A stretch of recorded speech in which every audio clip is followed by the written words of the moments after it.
Today you are watching the Ohio Valley Conference on ESPN+. The Eastern Illinois Panthers come to town to take on the Tennessee State Tigers. We welcome you inside the broadcast booth. I'm Alex Gould. Alongside me is Derek Fleming.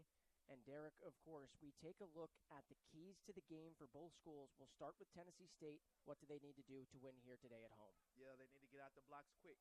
They've given up a bunch of points in the first quarter, and that has really given them a bad shot of winning the football game. They're getting behind huge in the first quarter and not having enough gas to catch up at the end. And, of course, for Eastern Illinois, also 0-2. Something has to give for them. What do the Panthers need to do to come away with a big road victory? Yeah, they got to test the Tigers and start fast. I mean, that's what they're doing. The beginning X, the Tigers catch up in the middle, but make sure they get ahead so they, when at the end of the game, they're ahead of the Tigers and kind of make sure they jump in front and keep doing what they're doing. And offensively, for Tennessee State, third down efficiency last week, 1 of 16. That's not going to get the job done. Yeah, that really put a lot of pressure on the Tigers' defense. 1 for 16 on third down. It's hard to win a football game that way. Young offense, a quarterback on his first start. So you're hoping to see some things change for the Tigers. And, of course, for Eastern Illinois offensively, right, you'd like them to establish the run game a little bit. Yeah, they like to toss it around, and that's where their hay is made in the barn. So they need to run to pass to try to get more opportunities for their stellar senior quarterback, Harry Woodbury. And then for Tennessee State defensively, Coach Rod Reed, straight from his mouth, he said, don't allow the big plays. Yeah, the big play has really hurt the Tigers, and that is what has made them 0-2 instead of 2-0. If they can stop 5 plays in the last 2 games, there'll probably be a different result in both of those games. And last but not least, Eastern Illinois defensively, what do they have to do today? Well, what they have to do is pressure the Tiger quarterback. They don't have any sacks on the season, and the Tigers have really struggled with their offensive line, so the Panthers should try to get in the backfield and disrupt Green early. All righty, we are just about set for kickoff. It's a pretty day, a little bit overcast, but the rain has held off nicely here in Nashville, and we are ready for some football. The third game of the season for both of these schools. 2 rich histories between Eastern Illinois and Tennessee State. And you can see here, obviously, Tennessee State will start on defense, and that means that Harry Woodbury will start offensively for Eastern Illinois. This is going to be Caleb Mosley to kick it off here for the Tigers. We have a decent crowd here. They are allowing about 25% capacity as Mosley is ready to kick us away. And we are underway here, as this one is going to be a kick out of bounds. Derek Fleming, we saw that twice from Mosley last week. Yeah, that's a tough breaker for Mosley. That was a perfect kick. And sorry, he hit it with a sand wedge and had a little zip and brought it back. But he brought it back out of bounds. That gives the Panther great field position. All right, let's talk about the offensive impact player for Eastern Illinois in Harry Woodbury. Yeah, Harry Woodbury is the senior that's in top 20% or sort of top 20 in a lot of categories for passing at EIU, and he is the key to the ship. And defensively for Tennessee State, it's the linebacker James Green. James Green is about coming back off of shoulder surgery and has been playing lights out for the Tigers. All right, no back set here to start the game, and this is what the Panthers do. They like to throw early. As Woodbury takes the snap, and in fact, it doesn't look like it's Woodbury starting the game. It's amazing we highlight that, and now we're seeing that is actually Otto Coons who starts for the Panthers at quarterback. Yeah, that's a surprise. We talked about Woodbury all week, but now it's the freshman Coons in with his first throw, and that's an incomplete pass, second and long. Coons, who's just 3 for 12 on the season, now obviously 3 for 13 with 70 yards, no touchdowns, and an interception.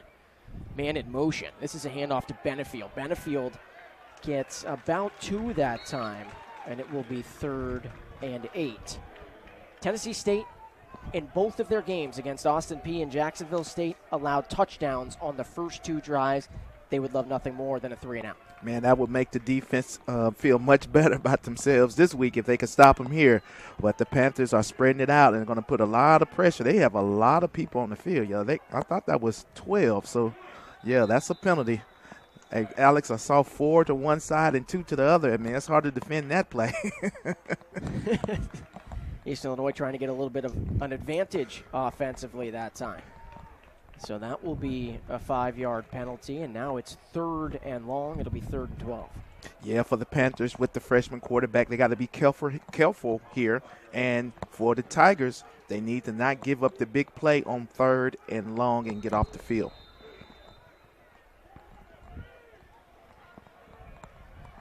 So Coons has a back to his left. 4 wide for the Panthers on 3rd and 12. See if Tennessee State wants to bring some pressure. And instead they don't, they drop back. 3rd and 12 pass is completed, but it is going to be a stop. It is not enough for the first down, as that completion was made by Tyler Hamilton, the redshirt junior out of Hilton Head, South Carolina. But how about that? Rod Reed and company can breathe a sigh of relief. They get a 3-and-out to start the game. Yeah, that's big for the Tigers. Also, with the Panthers, man, they just shot themselves in the foot. I mean, that was a decent gain on 3rd down. If it wasn't for too many men on the field, that would have made them get a first down. So these are the things that 0-2 teams do. They do little things to hurt themselves, and the Panthers got to clean that up. Stone Galloway to punt this away. It was caught and received at the 20. As that is, of course, the big-time punt returner for, well, actually, that's not, it doesn't look like that was Dayron Johnson. Yeah, that's Dayron. Oh, it was Dayron. Mm-hmm. Looked like number 6 for a second there, but it is Dayron Johnson. Thought it was Josh Green for a second. Yeah, Josh is the safety on defense. He shouldn't be back there catching that ball. Absolutely. They want to protect him at all costs. But, of course, impact player for Tennessee State, making his second start here in Tiger Country, is Isaiah Green. Yeah, the transfer junior from Marshall has basically completed 50% of his passes in the last 2 games, didn't start the first, so it's critical to get him started quick. He takes the snap. He's going to pass on the first play from their offensive standpoint. That one is caught by Cam White, and he has been their go-to receiver so far, is the redshirt junior out of Douglasville, Georgia. Yeah, he has 2 touchdowns on the season, caught a bomb down the middle of the field last week, and you see the Tigers going quick and have a short pass, an extension of the run game on 1st down. 2nd and 3 here for Tennessee State. This one is a handoff to Devin Starling. Starling tries to get the corner, tiptoes, and it looks like he's going to be a yard short, so that brings up 3rd and 1. Yeah, keeping the change moving and staying ahead of 3rd down is what Coach Shannon Harris, the offensive coordinator, spoke about this week. So 3rd and short on the first drive is something you want to see from the Tigers with the young offset of offensive player weapons they have. So we'll see what Shannon Harris, the offensive coordinator, wants to do here on 3rd and 1. That is Starling in the backfield. They will give it to Starling. He goes up the gut, and he is going to easily have the first down and then some, as the tackle is made by Mark Williams. Yeah, that's big for the Tigers. And once again, the people that have been really starting the season fast for the Tigers is nobody's been better than Devon Starling, getting 2 carries on the first drive, and that's a first down for the Tigers. So you mentioned both schools wanting to start early and often and keep that momentum throughout the game. Starling in the backfield again here for Tennessee State. He gets the carry. This one's up the gut. He's got a hole. Starling's got some room right around the first down marker. It will be a yard short. That's a nice gain of 9. Yeah, that's what the Tigers want to do, feed Starling, the redshirt freshman from Antioch. Went to Cane Ridge, was Mr. Football in the state of Tennessee. So he's a guy that knows how to go downhill quick, and that's a positive play on first down for the Tigers. Starling, who had 95 yards rushing last week against Jacksonville State, one of the bright spots in the offense for the Tigers. He will get the carry again. He's a workhorse, up the gut, first down and more. About 6 that time for Starling. And this is what Rod Reed told us earlier this week on the Zoom call. He said we need to establish the run. Yeah, establish the run with one of the keys to the game. The Tigers have struggled on the field mainly because they fall behind so quick in the first quarter, but also they just haven't had good blocking up front. And off again to Starling. He bounces off a tackle. minimal game, about 3 that time on first down, so it will be 2nd and 7. Starling, he's a transfer from Memphis, right? He went there out of high school but did not play, redshirted, and then now has found a home at Tennessee State. Yeah, you're seeing the Tigers are not playing around with giving him the ball. He only had 11 carries last week. I think he has 5 already on the first drive, so they're going to lather him up and get all they can get from him. They sub him out. McCauley was in the backfield. This is a pass caught by Thornton. Thornton makes a couple of moves here. That's Cedric Watkins. So Cedric Watkins gets into the mix, and that's actually his first reception of his Tiger career. And you're talking about a speed, Damien. He is the quick freshman from Pearl Cone High School, right around the corner from Tennessee State. They're looking to find a way to get him on the field. He's greased lightning. So the Tigers, once again, using a quick pass as an extension of the run game, making it 3rd and short. All right, 3rd and 2. That is McCauley in the backfield next to Green. He's a power back. See if they want to give it to him here on 3rd and 2. And it looked like there was some movement up front. It's going to be a false start. Yeah, that's what you can't have on 3rd down. You're 3rd and short. You have a procedure penalty on the offensive line, and you make it 3rd and long. And that's what Eastern Illinois did, the exact same thing that hurt their drive. This really hurt Tennessee State last week, those pre-snap penalties. So instead of 3rd and 2, it's now 3rd and 7. And the kicker for Tennessee State, and Antonio Zeta, he's got a big foot. He won kicker of the week this past week, but this could be a little out of his range. 3rd and 7. As Green drops back, he's trying to roll to his right. Look for someone. He's going to throw it away smartly, but not before. Eastern Illinois brought a lot of pressure. Yeah, that really hurts the Tigers. They had a 3rd and manageable, 3rd and short. Procedure penalty makes it 3rd and 7, and the Tigers have a decision to make now. That is going to be, if they bring out Zeta, that'll be well over a 50-yard kick. So it looks like you're probably going to see the punter here to try to maintain field position. It looks like there's still some indecision here from the Tigers. And, yeah, the punt team is now out, Alex.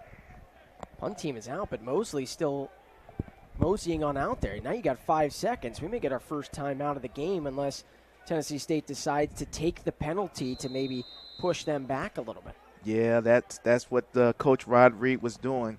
Let's see if Coach Cushing says, no, we decline. We want you to kick it from right there.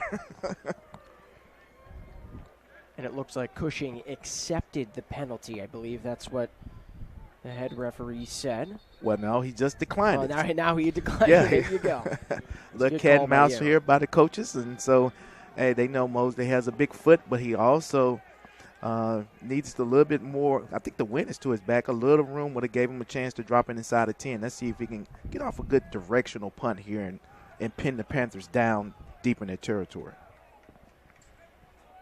So Mosley, who has 18 punts on the season, his average is right around 39 yards per punt. He's trying to pin Eastern Illinois inside the 10-yard line. You know, it's really interesting. I'm trying to gather the wind, Alex, and, you know, me spending a lot of time in Hale Stadium, that's one of the things you really have to keep your eye on. And sometimes it swirls a little bit, and I think that's what we have now, a little crosswind. So let's see what kind of kick he puts here and see if, you know, he kicked the ball out of bounds on the kickoff, and let's see what he does here. Not exactly sure. I think there's a clock malfunction here, so that's what the referees are looking at. All right, we're back. Caleb Mosley getting ready to punt this away. That is Matt Judd, the redshirt freshman out of Frankfort, Illinois. One of, it seems like, a million freshmen on this Eastern Illinois team, as that punt was almost blocked as Judd calls the fair catch. And you mentioned it, the wind. Not a great kick that time, as East Illinois will start at the 18. Yeah, that was two things there that was strange for the Tigers. One, they almost let it get blocked. And two, if he doesn't call fair catch, it wasn't a Tiger nowhere close to Judd. He may be still running.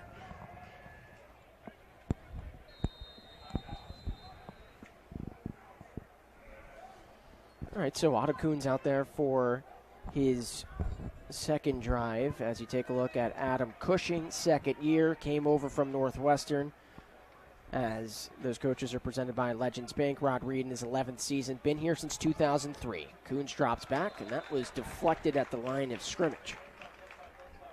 Yeah, that's the big junior out of Alabama. Justin Brown got his paw up to knock that ball down. Once again, you see East Illinois trying to get some quick passing going, get Coons getting a rhythm. He's on his first start. So 2nd and 10 here. As this snap was dropped, now Coons is going to roll out. He may have some room, though. That looked like a busted play, and a nice job by Coons to turn it into a couple of yards. Yeah, you know the funny thing about that, Coons was under center that time, and you're seeing a lot of bobbled snaps with these guys used to being in shotgun. He was athletic enough to make a positive play, but now that makes it 3rd and long, and let's see what the Panthers can do. 3rd and 8 here for the Panthers. Tennessee State on the last 3rd down, Derek, did not bring pressure. Instead, they dropped back. Yeah, it looked like we have some personnel issues going on with East Illinois. This time they had 10 people. They got a penalty on the last drive with having 12 people. So those are some of the things you got when you got spring football.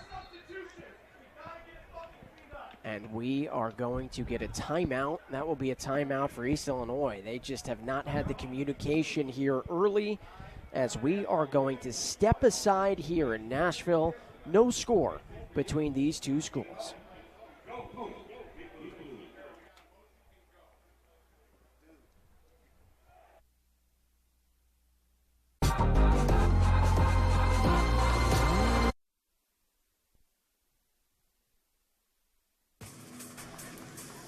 Back here in Nashville, as you take a look at the Tennessee State Marching Band. Here's the series history presented by Kentucky Wild.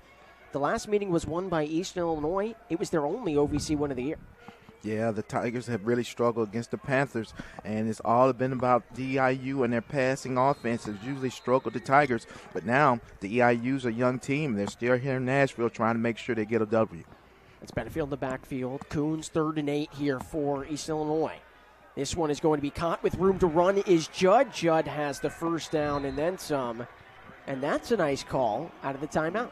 Yes, it is. A great call. They had a little personnel issue, called the timeout, called a great play. Coons had protection and hit the crosser across the field for a first down of the day for the Panthers. That's the 6th reception of the season for Judd. He had a 6-yard touchdown catch last game against UT Martin. And this is going to be a little wide receiver handoff this time, as that play goes to Tyler Hamilton. Yeah, once again, just quick plays of trying to get some positive yardage and different extension ways or different ways to get the running game going for the Panthers. That's a good positive play on first down, gaining 5. You said both schools need to establish that early. So now it's 2nd and 5 here for Coons and company. As Coons drops back to path, he has a guy wide open, and he missed him. That was Tyler Hamilton with all day to run. Yeah, that was a drop coverage again for the Tigers, and once again, there was some miscommunication in the secondary. It looks like it's a penalty on the play, roughing the passer. Yeah, roughing the passer called on Tennessee State. And Rod Reed can do nothing but shake his head.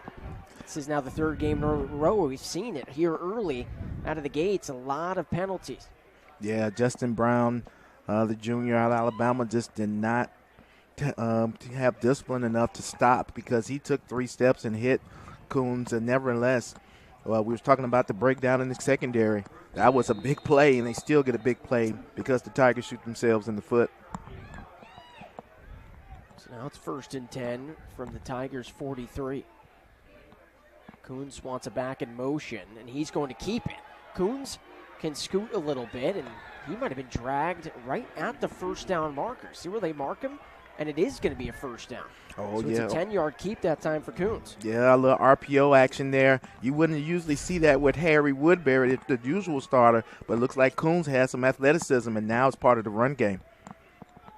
Coons fakes the first handoff, fakes the second. He thinks he has a man open. This one is almost picked off, but it was dropped that time by Nick Harper Jr., but we do have a penalty on the play and it looks like it's going to be a defensive hold. Oh, yeah, the Panthers went into their bag of tricks there. They had a double fake back there with the motion and the reverse, and they had a double move.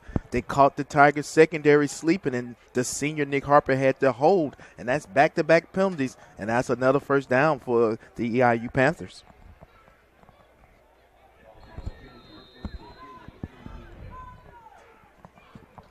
Eastern Illinois just outside the red zone here on 1st and 10 from the 23. As Coons has Benefield next to him. Now Benefield's in motion. Coons tried to complete at that time. Instead, it was incomplete to his man in Jay Valley. It'll be 2nd and 10.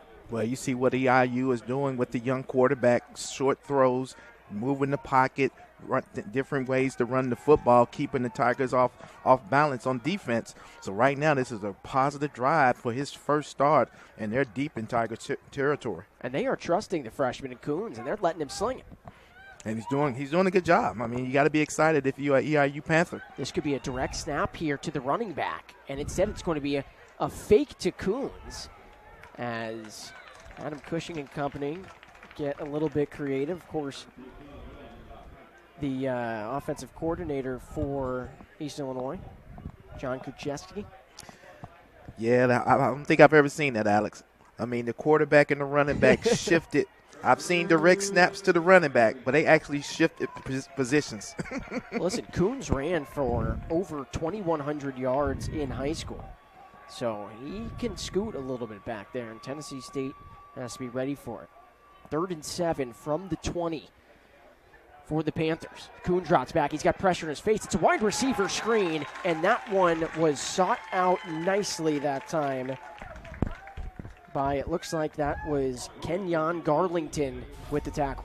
Alex, I couldn't believe this play. This was a double screen. They had screens on both sides, and Coon had the choice to throw it up top or to the back end, and he decided the short side of the field. If he would have saw the wide side of the field, the actual screen on that side was wide open. But nevertheless, the Tigers get off the field on 3rd down. So Stone Galloway here. This is about a 41-yarder for Galloway. He's 0 for 1 on the season. He missed last week from 53. He's the punter and the kicker. Good snap, good hold, kick on the way, and it is off the upright, and it went in. Wow. Off the right upright for Galloway that time. But nonetheless, the field goal is good, and East Illinois leads at 3-0. You know what, Alex? I was telling you about the wind. He had the wind to his back, and I think the wind actually helped that ball go in after hitting the goalpost. Wow, you rarely see that. There were several firsts on that drive, but that's points for the Panthers. East Illinois starts off the game 3-0, 5:19 to go in the first quarter.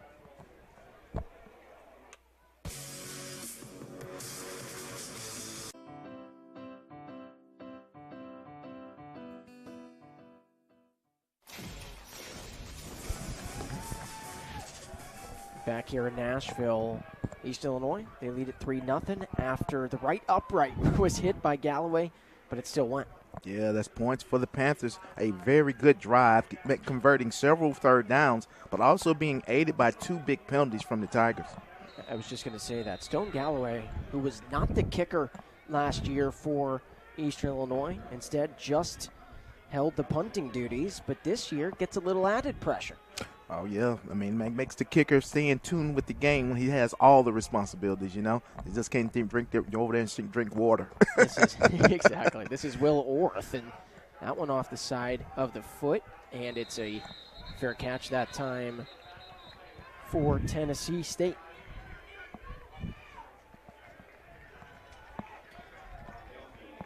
What do you want to see here from Tennessee State offensively on this drive? Well, I think they just need to continue to do what they're doing, which is establishing the running game, feed Starling, manage the passing game with short passes, nothing fancy, nothing cute. Continue to try to get dominance with your offensive line and get some continuity there. You know, you just got to continue to chop wood for the Tigers to get some consistency. Isaiah Green's got Starling to his right as Tennessee State starts from the 25.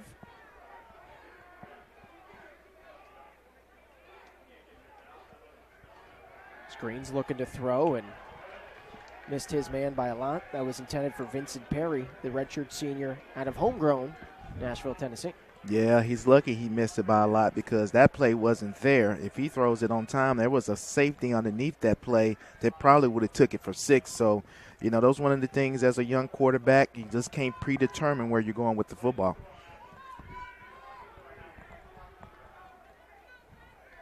Second and 10 here, and this is a pass to the tight end this time, and that's a nice move by Phillip Brown, the graduate senior out of Birmingham. Oh, yeah, that's a nice, once again, short pass to just get the ball quick out of Isaiah's hands. But you see the Panthers on defense, they're swarming. They're here to play today, and that's another 3rd and long for the Tigers, which once again were 1 for 16 last week. They've already converted 1 this game. Let's see if they can continue that trend. So Phillip Brown, who only had 1 reception on the year, gets his second as it's 3rd and 7. Green drops back. Pressure not there. It is caught, and that is going to be the other tight end in Josh Trueheart. It's a 3rd down conversion, and I know a lot of Tennessee State fans breathe a sigh of relief on 3rd down. Yeah, that time they caught the Panthers in zone coverage, and Trueheart just ran an option route, set down by the sticks, and made an easy pitch and throw for Isaiah Green. As Green completes another one, this one's over to White. That'll be about a 7-yard gain on 1st down. Yeah, you see the Tigers are now using tempo, trying to get into a rhythm, short pass, see if they continue to give the ball to Starling in the run game. So officially marked as an 8-yard completion. Fake handoff to Starling. It's a quick pass that time. So that one was caught by Trueheart again, and it looks like it is going to be enough for the 1st down. Yeah, the Tigers are catching the Panthers in zone coverage underneath, and now they're just doing the simple option routes with the tight end to get them involved with the game. That's 3 receptions for the tight end today, which have barely been used in the first 2 games. 1st down, TSU.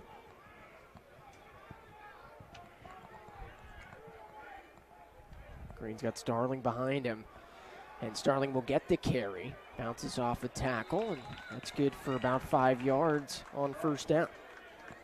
Yeah, just a simple zone play right there, trying to get the stretch play, just getting the offensive line up on backers and double teams on defensive tackles. So you're seeing a lot from the Tigers' run game currently.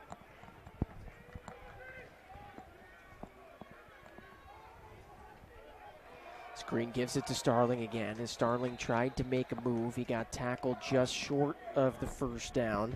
That tackle made by the free safety for Eastern Illinois, and Kalen Drakeford, another freshman on this young Eastern Illinois team out of Harrodsburg, Kentucky. Yeah, that was a great play by the safety because he was the last line of defense. He made a shoestring tackle there. If he doesn't make that one, that's pay dirt for the Tigers. 3rd and 2 here. Green's got Starling next to him. He will give it to Starling. Starling up the gut. Enough for the 1st down. Yeah, that's a little RPO action for the Tigers. Little run, pass, option. That time they gave it to Sterling. Had a great fake with Isaiah Green just in case he wanted to throw it. Nevertheless, that's a conversion, and that's another 1st down for the Tigers offense. So Starling checks out. That's McCauley. Fake to McCauley. Green's going to take it himself up the middle and took a hit that time, which is always scary when your quarterback takes a big hit like that. Yeah, but once again, that's the RPO action. And that time, the Panthers were sitting there taking the first option away, which was the pass on that particular play. Isaiah smartly just pulled it down and just got positive yards. But once again, you're seeing the AIU defense with a little zone, a little man confusing Isaiah in the backfield. That was Tim Varga and Colin Bohannick in on the tackle for Eastern Illinois as McCauley gets his first carry of the day. We've got a couple there. He's had a tough start to the season. They're really trying to get him going as well, number 28 in blue and white. But that brings up a 3rd and 6. Just about a little over a minute left here in the 1st quarter. Yeah, you're seeing the cat and mouse game that the offensive coordinator and defensive coordinator for EIU, they're showing cover 4, showing cover 2 shell, and then dropping in late to bring in the extra man into the box and stop the run steps game. Back here, 3rd and 6. Is this one, was it completed? No. It is incomplete as Green tried to get it to White. And now you got another decision for Rod Reed. See what they want to do. That's Zeta. As they are going to bring in the field goal unit here. Actually, Zeta's going to. So he looks like he's going to try and kick a field goal here. Wow, this is deep here, Derek Fleming. That's 51 yards. We've seen him make it in practice, but he's really going to have to put a foot in this one. Carson Buchanan is the long snapper. Heath Williams is the holder.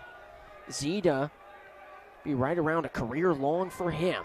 Good snap, good hold. 51-yarder on the way. Does it have the distance?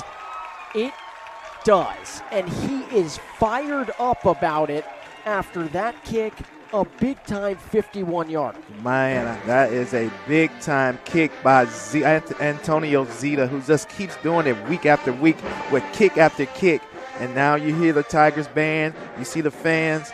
That is something that's to get the band started about. I mean, wow! I did not think he could kick that ball with this type of swirling wind that we had in the field currently. 51-yarder.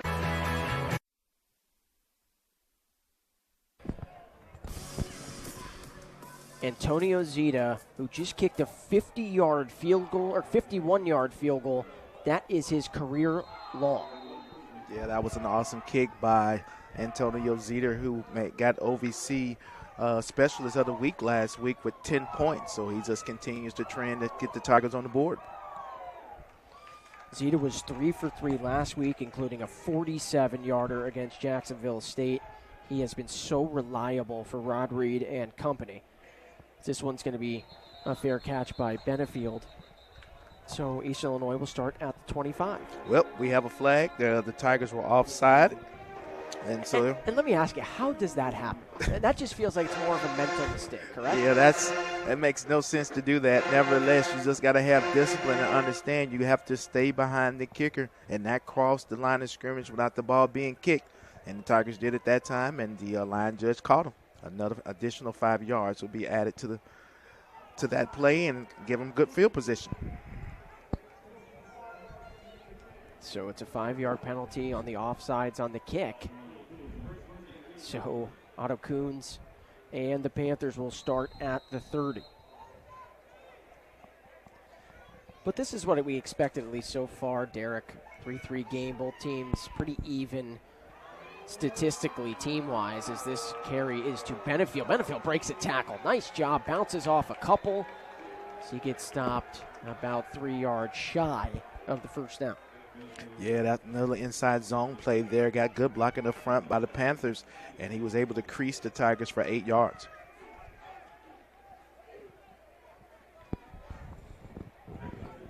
So that was Benefield's 3rd carry of the day so far. Benefield, who's the sophomore out of Pearland, Texas. As they fake the handoff this time, Kuhns has some room to run over there on the outside. He will pick up the first down, avoid a tackle, and gets out of bounds. Yeah, EIU's lucky on that play. Cameron Stewart, the big nose tackle, was in the backfield pretty quick. And he's looking around, looking for a holding call. His jersey's pulled over his pads. So that will be the end of the first quarter here in Nashville. 3 apiece between East Illinois and Tennessee State. We'll be back with some team stats and the start of the second quarter.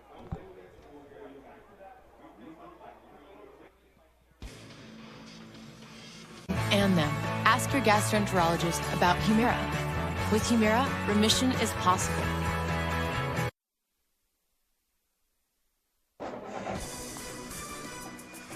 Getting ready for the start of the second quarter. But we are going to look at an OVC trivia question. All right, folks, you can play along on Twitter. Chris Rowland, Tennessee State, had the 5th most receiving yards in a season in OVC history last year. What former OVC wide receiver has had the most receiving yards ever in a season? Man, Alex, that's a good question. Let's see what they come up with. I think you got me stumped on this one. So tweet us at OVC Sports. Use the hashtag OVC Trivia if you want to play along. As this one is a pitch to Benefield. He's got all day to run. He is at the 40, now the 30, before getting tackled by Nick Harper. It is a monster gain here to start the second half. Oh, yeah. Or start second quarter. Yeah, they overloaded the Tigers' defense. They had more men to block than the Tigers had to defend, and that was almost like an old student body right? Sweet play, and that's a big gain on first down for the Eastern Illinois Panthers. Looked like there was movement up front. They blow the play dead. We'll see who the penalty is on.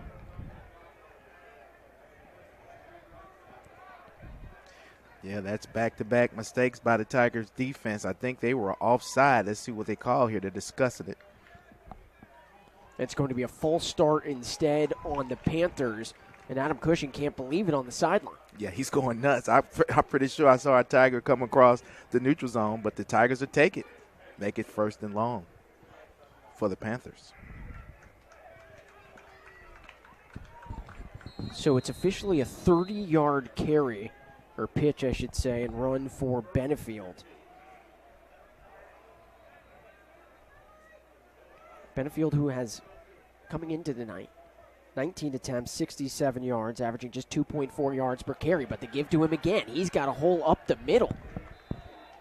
And I think they heard you, partner, when you said you got to establish the run early. Yeah, run to pass, but we did not know that Otto would be in the game helping the run game. That has really changed the dynamic for the Panthers, him being a dual threat in the backfield.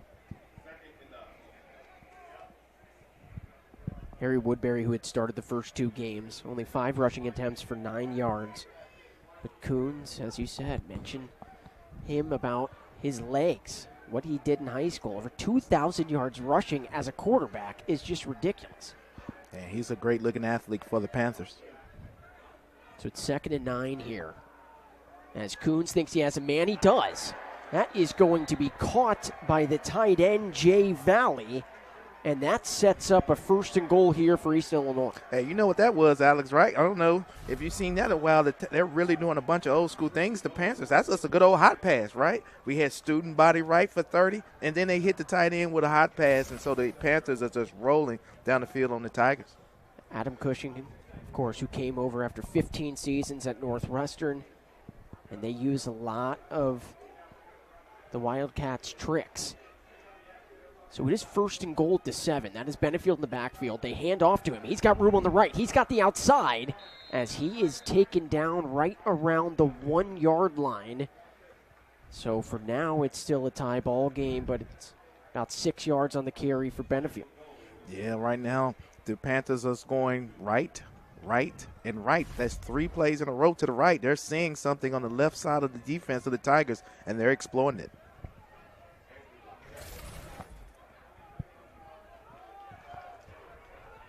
Now 2nd and goal at the 1.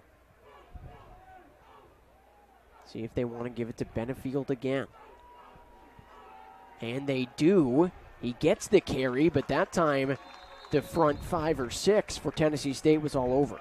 Or 7 or 8. It was Right. a lot of people in the backfield. That was a mix-up when the handoff looked like the running back might have went the wrong way.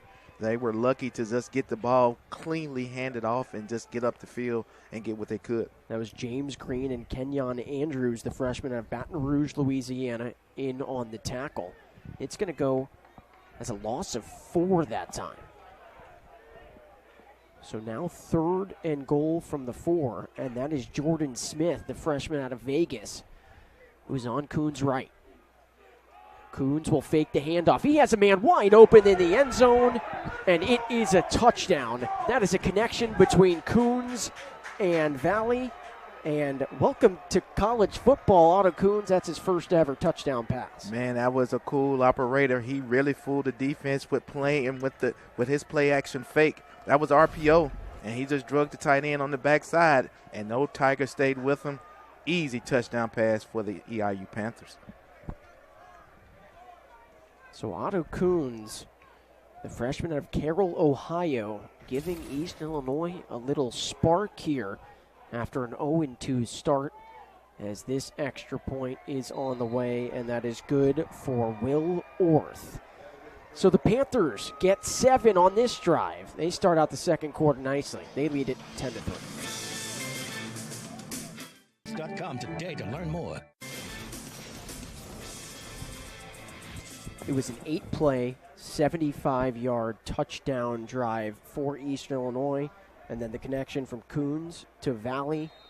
What do you like so far from the freshman? Man, I like the old school football Eastern Illinois is playing. They ran a student body right, got 30 yards, did a pop pass, and did a little bit of option there on the end or RPO. Coons has a very, very good understanding of what they're doing on offense, and he's executing well. He's playing not like a freshman. The Tigers have to figure out what to do. I'm pretty sure they're surprised to see him back there as well. This will be fair caught that time by Tennessee State. So now the question is, what does Isaiah Green and this offense have to answer with here?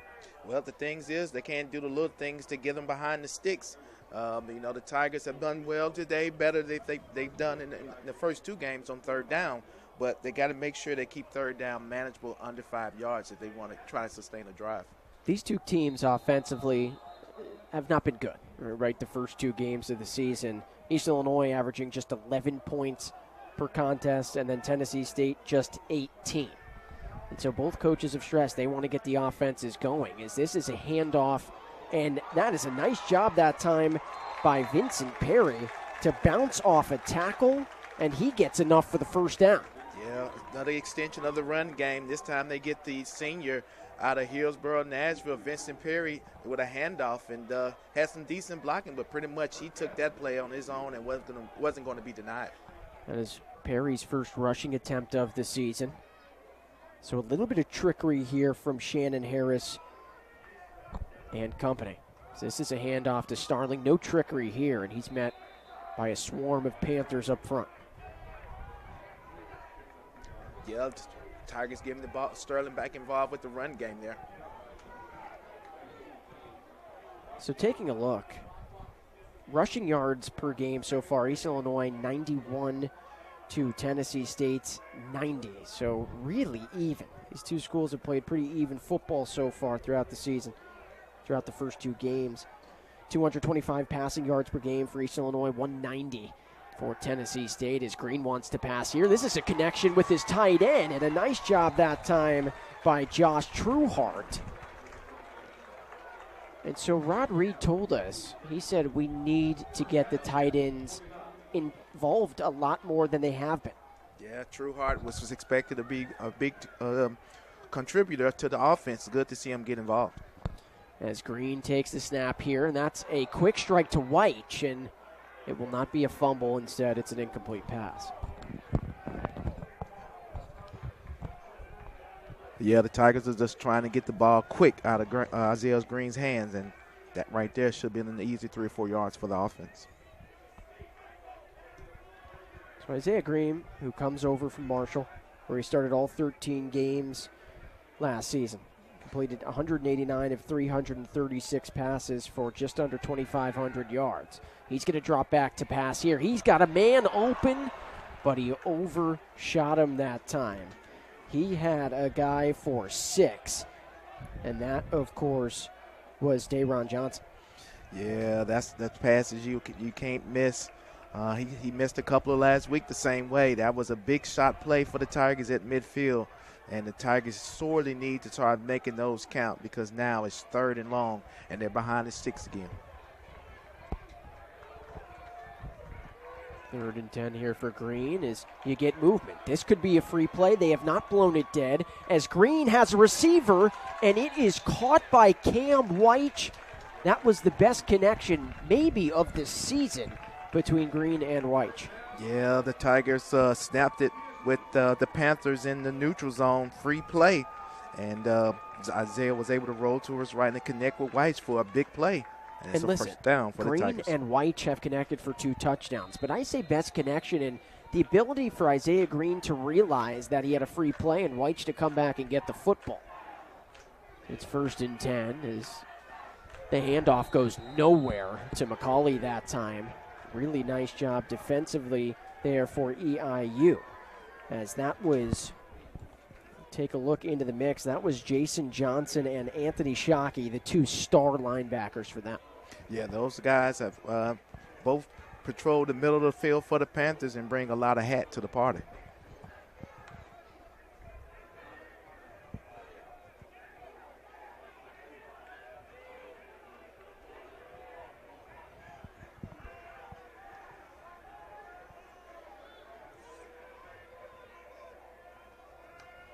Second and 10 here for Green, and it is going to be fumbled. The ball's on the ground.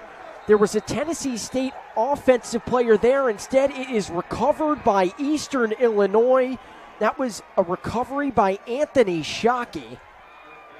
We're going to see a replay. Let's see who forced this fumble as we take a look at it again, Derek Fleming. Yeah, that's not the play there. But the situation looks like the Panthers, somebody missed the block, and there was penetration right away that just blew the whole play up, and the Tigers unfortunately couldn't get on top of it. Big play by the EIU defense. They stall that defense and get a turnover, which is big for them. So here's the play. Take a look at this one. And that was number 91. That is Jordan Miles into the mix. He had 3 tackles last week, 1 for a loss, and that was a big-time loss for Tennessee State as the Panthers now are back offensively. This could be a wide receiver pass. This is going to go back to Coons. It's intercepted, and it was actually stopped from being a pick 6. But talk about getting the ball back as the Panthers tried to get cute. The play was blown up, and that's a big-time interception for James Green. You highlighted him in pregame.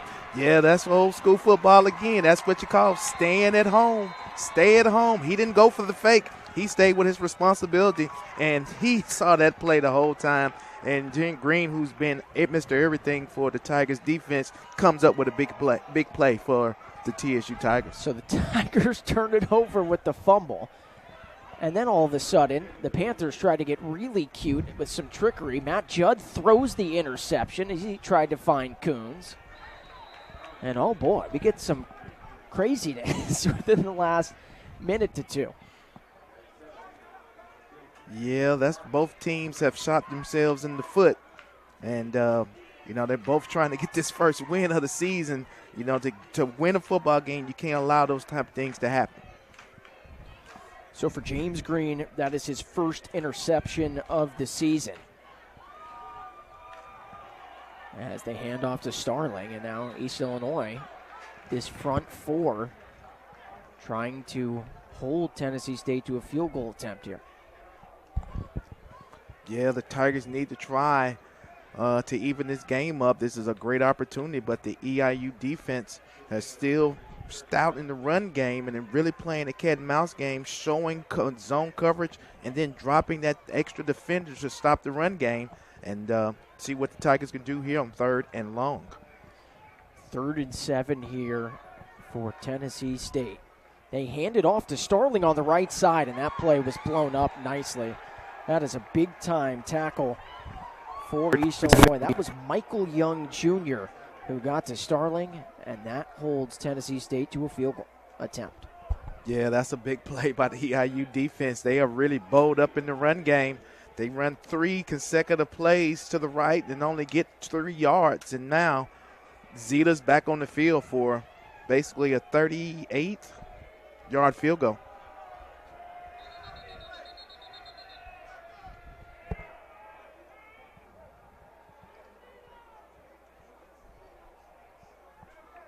There's a whistle here.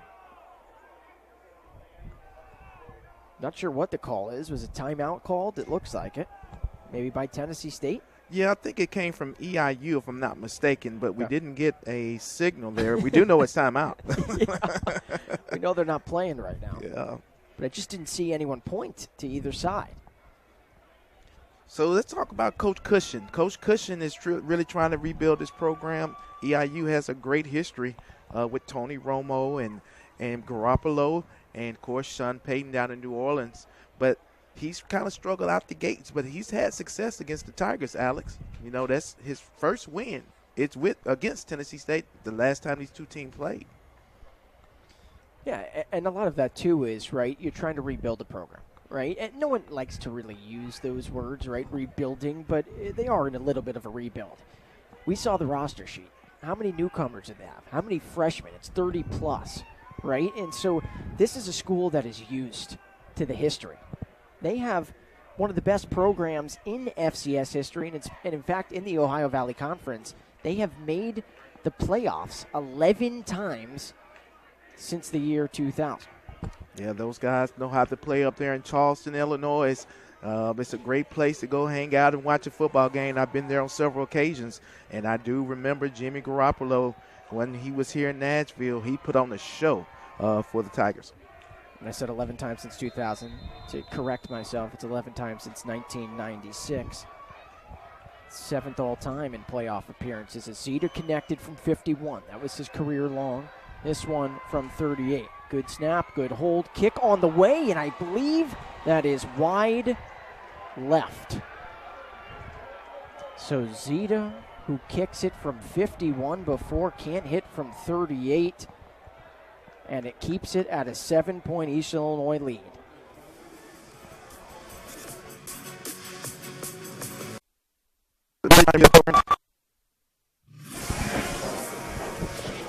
Back here in Nashville. From all the way up after Zeta kicked the 51-yarder career long, back down a little bit after he missed that 38-yarder. Yeah, if you're a Tiger fan, you're disappointed that you had to even try to kick a field goal there. You got a great turnover in plus territory and just did not move the ball efficiently from that point forward. So Coons back out there after the trickery and the interception. So this was a handoff that time to Jordan Smith, another freshman, 5'9", 180 out of Las Vegas. And that is his first carry of the afternoon.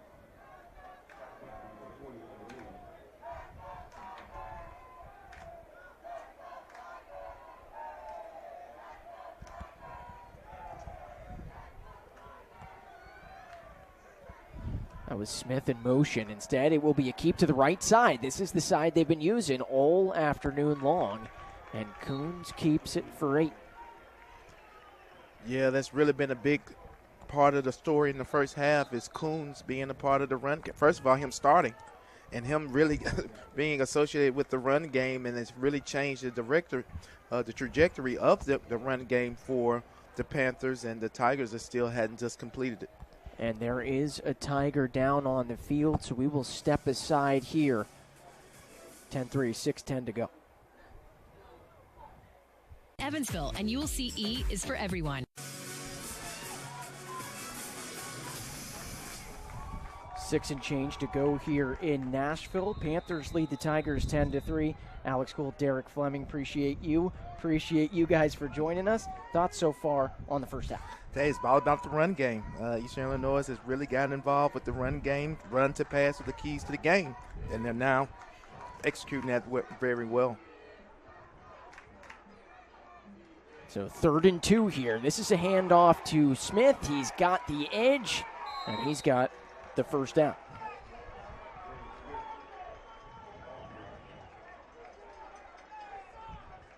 So instead here, Derek, they try the left side, and it works. Yep, the run game is the key to the success for the Panthers, and they continue to do it. And that's what's moving the chains and putting points on the board for the Panthers. It's now 12 rushing plays here in the first half for Eastern Illinois. This is wide receiver in motion. This is going to be a handoff to Hamilton. Hamilton's got the right side and more. So number 6 in gray and white has himself a first down. Yes, the Panthers are getting real serious about this run game. They're using jet sweeps, buck sweeps. We're keeping the running back in, switching the running back and quarterback in the backfield. We've seen it all in the run game for the Panthers.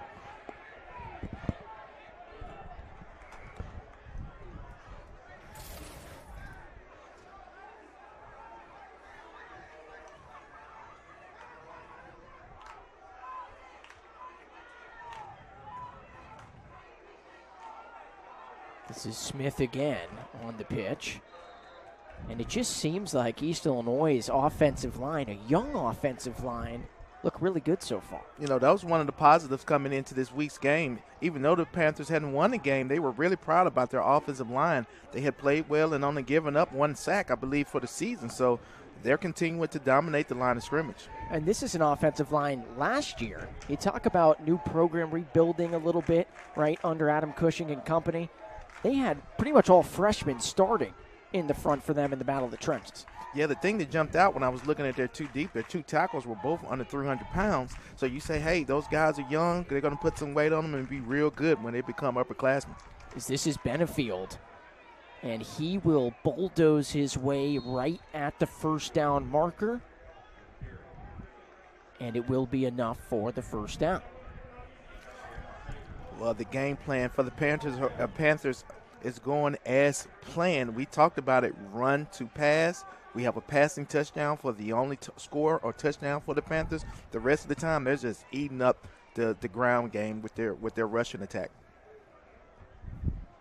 So Benefield now, he's got 52 yards rushing on the day.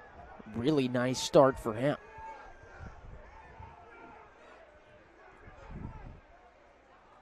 Benefield only had 29 yards. This is a botched snap that time. Coons gets back on top of it, but that's a loss of about 10. Yeah, that's not what you want to do on first down for the Panthers. It looked like there was a high snap, but it seemed like Coons could have caught that one, didn't he? Kind of took his eye off the ball. That's why I said botched, right? Yeah. It looked like maybe a little bit of a high snap as you saw that replay there. And listen, Derek Fleming, anytime you're a freshman making your first start, always some nerves involved. He's doing great for his first start. He's really been the key to this game. As Coons, a little play action here. He's looking down the field, instead going to scramble, and he's going to be taken down. That was a nice job that time by Nate Sutton, the junior out of Philadelphia. Yeah, that time it was a cover sack. That was a big shot play there that the Panthers were trying to run, some crossing action, and the Tigers played cover 2 and just kept everything in front and had Coons hold the ball for that sack. So Nate Sutton, he had half a sack coming into today. Now he's got 1.5, and it's 3rd and forever. 3rd and 22 here for Eastern Illinois. And instead, they will play it safe, hand it off to Benefield. Benefield's got the right side. He's going to try and get it on the ground as he is well short of the marker, but better punting range for East Illinois as you get a timeout there by Tennessee State, who, of course, wants to stop the clock here and try and put some more points on the board. 10-3. Tennessee State might have one last chance here in the first half to tie it up or get some more points when we come back. New X.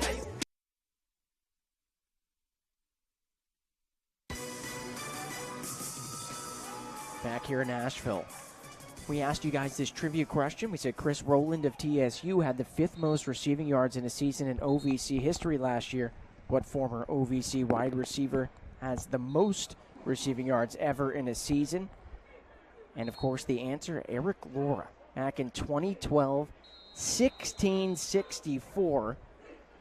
And I believe that was, 1664. That was, of course, Jimmy Garoppolo who was throwing to him, but boy, was he dynamite. And I think a lot of times, too, doesn't it feel like he gets overshadowed a little bit because of how good Jimmy G was? Yeah, I can remember Eric Laura, and he was a speedster. I mean, they threw the ball on every down back then when they had Jimmy Garoppolo, and he was definitely the target for Jimmy G. We're going to get a penalty here. Another delay of game here. More cat and mouse. Rod Reed declines it. And Stone Galloway gets ready to punt it away. But some more facts on Eric Laura, how ridiculously talented he was. He had the 3rd most receiving yards ever in the OVC in a season. In 2013, the following year, with 1,544. most receiving touchdowns ever in a season in 2013 with 19, and the most receiving yards ever in OVC history in his career, 4,006 receiving yards. Video game-like numbers, as this is going to be fair caught, but you may get a roughing the punter here. This is a big play. Yes, it is, and it's on Michael Crawford, and it was a little Oscar-winning performance on that one. He bumped him, but the punter just fell back, and that is not what you need at that point in time, giving the Panthers the ball right back. Just when you think that Tennessee State's going to have a chance to get the ball back, get more points on the board, potentially tie the game, you get another penalty. Yeah, that's what teams do, man, that just can't get the momentum they need to get some good breaks. Michael Crawford was given credit for a punt block against Austin Peay. He tried to do it again, and just that's a tough break for the Tigers. It is now 4 penalties on Tennessee State this afternoon. And that's the biggest one of the season. This is Coons dropping back to pass. He had a man wide open, but it is incomplete that time on the intended pass to Tyler Hamilton. Yeah, the Tigers are selling out on the run game and playing man-to-man behind the front 7. And once again, the Panthers had a guy wide open. Luckily for the Tigers, Coons couldn't connect.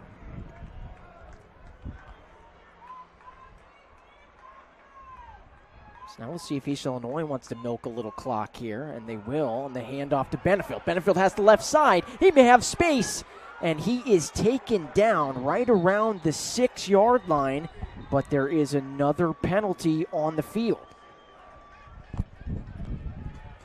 It looks like you may get a hold here on Eastern Illinois. Oh, man, the receiver working downfield, trying to block for his running back, gets caught 10 yards down the field and brings it back. Tough break for the receiver. Looked like he was really trying just to help his team out, and he looked like he got too much jersey.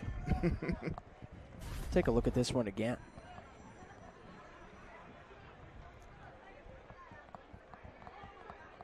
So that penalty going to go on Robbie Lofton, as you said, who was blocking downfield. So what looked like 1st and goal at the 6 to put East Illinois in striking distance again gets called back. So it's now 2nd and 8. As Coons drops back to pass. This one into the end zone. It is broken up, and no penalties on the play. Yeah, the wind caught that one, Alex. You see how that ball kind of just fluttered towards the end. He had a wide open receiver on a post corner, and he just couldn't get enough on it. That would have been an easy touchdown for the Panthers.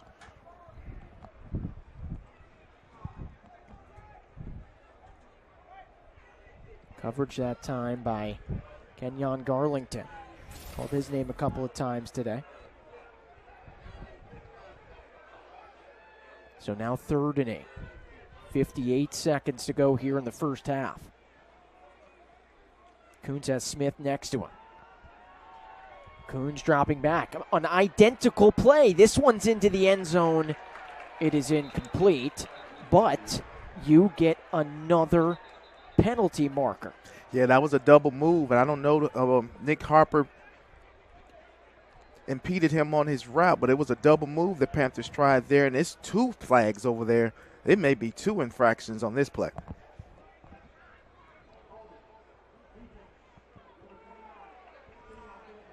So holding on Nick Harper, another costly penalty for the Tigers, and that sets up 1st and 10. It extends this EIU drive.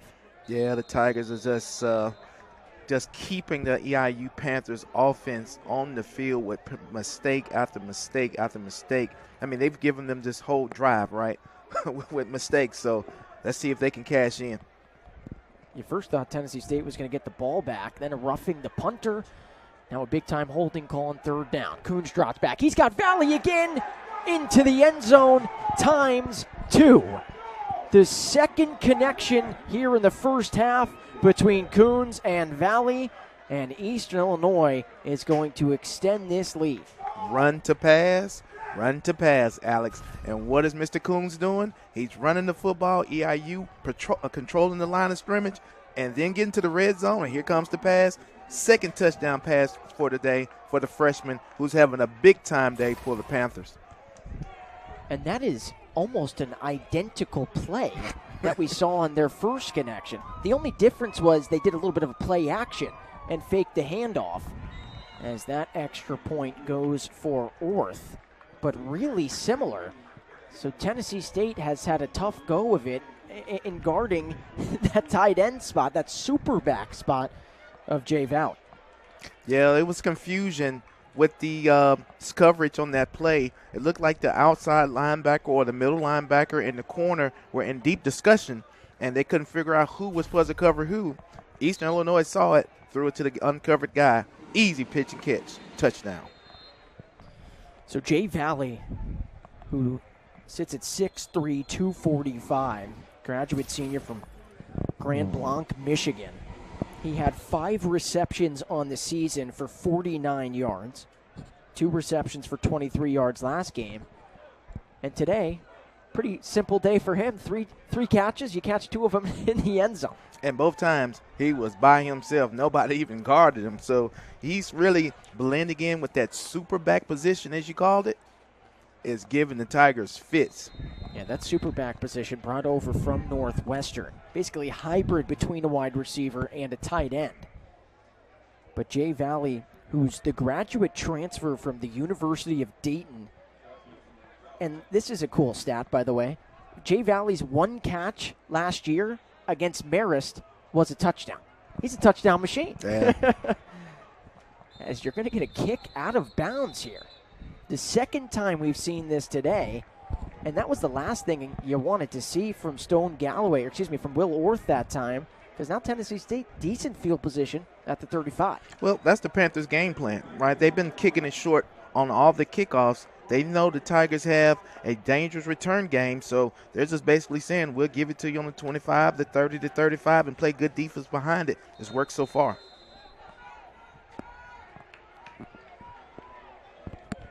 We'll see how Tennessee State wants to play this. If they want to be aggressive, they will. Green will drop back to pass towards the sideline, and that one's incomplete to Weich. Yeah, it's danger zone time for if you're a Tiger fan, because you can't turn the ball over here, and Isaiah has turned the ball over twice in both games. So you just want to basically get into halftime with this score and don't make any more mistakes. You get the ball back in the second half first. Green on the day, 8 of 14, 66 yards. So he drops back to pass again. He has a man down the field. It is caught right around the first down marker, and it will be a first down. They move the chains. That one, I believe, was caught by Thornton. Yeah, that's the freshman out of Georgia that ran a good comeback route in the middle of the field, caught it with his hands and got enough for the first. So see if the Tigers can continue to move the ball. 27 seconds left, still have 2 timeouts. Thornton, who had 3 receptions for 36 yards last week in his first ever collegiate action. Yeah, I think they might put some time on the clock. Yeah, I saw that. Chains hadn't moved. So Tennessee State, they have 2 timeouts left. As Green has pressure in his face, and this could be trouble. Almost a nightmare situation there for the Tigers. Yeah, I was just warning the Tiger fans about that type of scenario. Isaiah just has not taken care of the football like you want a starter to do, and that was almost another mistake for him. And the Tigers might just need to just run the ball and just go in and try to get everything together in the locker room together. Bohannon almost had the interception that time for the Panthers. It's 3rd and 10. They bring the house. It's a blitz. Green is going to get rid of this. And a really nice attempt that time by Johnson to try and dive and catch that. But what more can we say about this Panthers defense? Yeah, they brought the house that time. They brought all the linebackers, and they went man-to-man behind it. And the Tigers were lucky not to make a big mistake with the ball. Isaiah got enough space and out of the pocket to throw it away.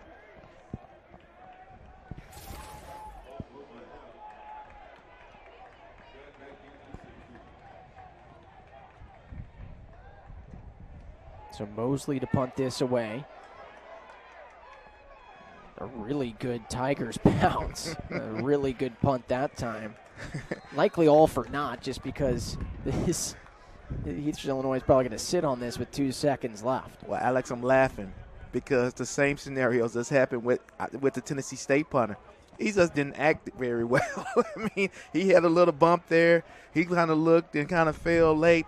The EIU punter, he sold it well to get that point, to get that foul or that penalty, and to get those 7 points. That's the difference in the game, that play, and let's see if that will be the difference in the ball game for the Tigers.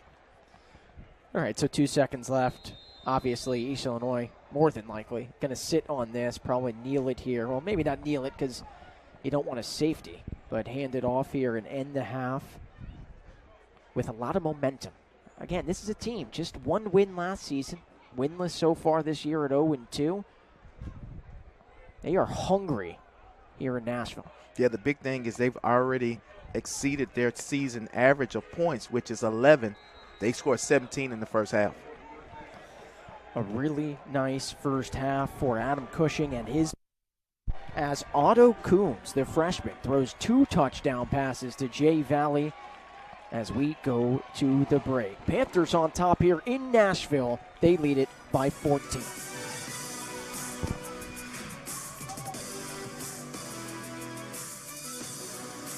Works for the planet. New Lash Blast, the clean mascara that works.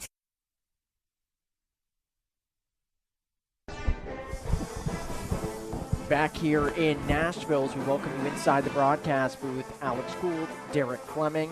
And Derek, East Illinois, 14-point lead. The freshman and Coons, he looked pretty good. Yeah, we talked about the keys to the game, run to pass. They ran the football efficiently and then passed when they got in the red zone, scored 2 touchdowns. So for Tennessee State, just 3 points. They need to get something going offensively in the second half. Yeah, they kind of slowed down with the run game. Devin Starling started the game, rushing the ball very well. They got away from that, had a couple of turnovers, and that's the difference in the game. We're going to take a look at the first half highlights, followed by the first half stats. So you take a look and see here. Again, Coons, just his first start of his career. A couple of nice handoffs. He ran the ball nicely, too. And you talked about him. He had 2,100 yards rushing in high school, and he's put his feet on display. And that's been the difference in the ball game. That and the mistakes by the Tigers with penalties and turnovers. Coons 8 of 14, 70 yards, 2 touchdown strikes to Jay Valley. He had both of those. But Benefield, he's given them a nice spark in the backfield. 9 rushing attempts for 74 yards. Yeah, because everybody was kind of taking off hand. You knew Benefield was the running back and the guy you was concerned about in the backfield. Nobody ever saw Coons, and that's the difference in what broke Benefield wide open in the run game. For Tennessee State, Isaiah Green, kind of a slow start, 9 of 17 for 76. Yeah, the thing that disappoints you if you're a Tiger fan is still turning the ball over. He turned the ball over in plus territory, and then they had a couple of opportunities there where they could have put more points on the board, and they didn't execute. Devon Starling, 12 rushing attempts, 47 yards. And they went to him early, but it seemed like he didn't get mixed in there late in the second quarter. Yeah, you got to keep him lathered up. He got 12 touches in the first half, which is great. He only had 11 last week. So now you're just trying to figure out where's the points going to come from, and you may see a change of quarterback to see if they can change the pace. The Tigers get the ball first in the second half. So we take a look at the first half team stats. So you see there, passing yards about the same, but that rush offense for East Illinois, you talked to them in the pregame, you said they need to establish it. I think they have. Yeah, one thing about Coach Cushion, he felt great about his offensive line. He thought that they had did a good job protecting the pass, but he wanted them to be more physical in the run game, and they have definitely controlled the line of scrimmage in the first half. Of course, those first half stats presented by Game Time Hydration. As we step aside here in Nashville, East Illinois, the Panthers enjoying a 17-3 lead over the Tigers.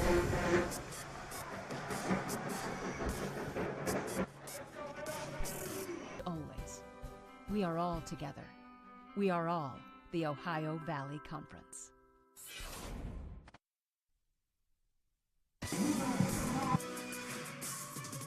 Here in Nashville, about 2 minutes away from kickoff here in the second half between East Illinois and Tennessee State. As we welcome you inside the broadcast booth again, Alex Gould, Derek Fleming, and Derek. All right, talk about the keys to the second half. What does Tennessee State need to do to climb back in this game? Yeah, they have to cut down the mistakes. That's been the big thing for them the first 3 games of mental mistakes, turnovers, penalties, things that just keep you behind the chain and give teams another opportunity. The last touchdown for the Panthers was aided by a roughing the passer, and that 7 points may cost them this ball game. And I'm sure for Eastern Illinois, it's do a lot of the same that you did in the first half. They played an excellent first half. They ran the script. They ran the football. They didn't have any mental mistakes. They had a few penalties, but not a lot. They kept themselves ahead of the chains, and they executed when they needed to. So Eastern Illinois again 0-2, Tennessee State 0-2 as we get set for kickoff here in the second half. And let's revisit some of your keys to the first half. Do you think Eastern Illinois executed the plan? Perfect. Run to pass. They ran the football, controlled the line of scrimmage, controlled the clock, and they also passed the football for 2 touchdowns. That's what they needed to do, and they executed. And for Tennessee State, what did you think about their keys in that first half? Yeah, those pressure the quarterback was one of the things. Third down efficiency and play a full 60 minutes were what we talked about, and don't allow the big play. Unfortunately, the Tigers did a little bit of all that, and that's why they're down 14. You talk about third down efficiency as East Illinois was 3 of 6 on third downs. Tennessee State, a lot better than last week. They were 4 of 7 in the first half. They were just 1 of 16 on third downs. And guess what? That third down to conversion was the last play of the game. So they were 0 of 15 before that. Talk about why that's so important. Well, it's important in so many different ways. Of course, it's hard to score when you don't have the ball and you don't convert on third down. It's hard to rest your defense when your defense is going back and staying on the field for lengthy periods of time. It just really disrupts the whole game when you can't convert on third down. So Eastern Illinois, who came in to today, again, just 2 games into the season, but the reason we hype it up a little bit more this year, Derek, no non-conference, right, for both of these schools. And so this is it. It's OVC play. It's OVC time. There's only 7 OVC games this year, so we're already about 30% of the way into the season. But East Illinois, who came in averaging 38 points allowed against Southeast Missouri and UT Martin, almost shuts the Tigers out in the first half if it wasn't for an Antonio Zeta 51-yard field goal. Yeah, and the Tigers are getting too accustomed to kicking field goals. But Zeta's foot was the only points in the first half, which has been a struggle for the Tigers all year. All right, Orth kicks it away. This is going to be Starling. He's going to field it. And he will be stopped at around the 32-yard line. What's the strategy on that kick, by the way? The fact that they're kind of just putting it up in the air, lofting it up in the air. Yeah, they don't want to give the dangerous return man Johnson, Fat Cat from Springfield, any opportunity. He had 200-plus all-purpose yards the first game against Austin Peay. So they rather just kick it short and just take the the return game out of the game. And that was the most in the FCS after that first weekend. All right, so Isaiah Green making his second start ever as a Tiger. Gets ready for this second half, and he's got Starling to his right. Green is going to pass. That is completed to Vincent Perry. About a 5-yard gain to start the second half. Yeah, as I say, extension of the run game. Just a quick pitch and catch with a hitch route, getting positive yards on the first down. Isaiah Green, who they weren't sure, Derek, if he was going to be eligible this season. With everything going on, COVID, he was deemed eligible. This is play action. He's got Perry over the middle. That's going to be the longest passing gain of the day. How about that play action? The RPO action works again. A little short one on the first play. Go right back to the fake to Starling and then throw the quick post. First down, Tiger. As Green gets it again. He's going to throw yet again. Instead, fakes it. He's got some room on the right side to scramble and run. And that's about a 7 to 8 yard gain. I was just about to mention that Isaiah Green also rushed for 300 yards last year and 5 touchdowns for Marshall and the Thundering Herd. As we get someone down on the field. So an injury timeout that will take us to break. A nice drive here to start the second half for the Tigers. Unleash your smile power with Delta Dental of Tennessee. Talk to your employer or visit coveryourmouth.com today to learn more.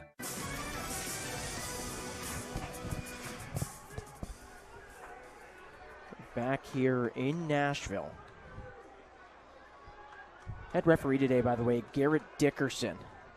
Really cool story. Before the game, he came up to us and just wanted to introduce himself, wanted to say, hey, anything you need me to say when I'm talking about the penalties and whatnot. It was one of the first times I've had a head referee do that, and it was really unique. So I wanted to give a big shout out to him. His crew's doing a pretty good job today as Green has a connection. Wide open over the middle. It will be first and goal here for Tennessee State as Josh Trueheart, he's having himself a nice little day.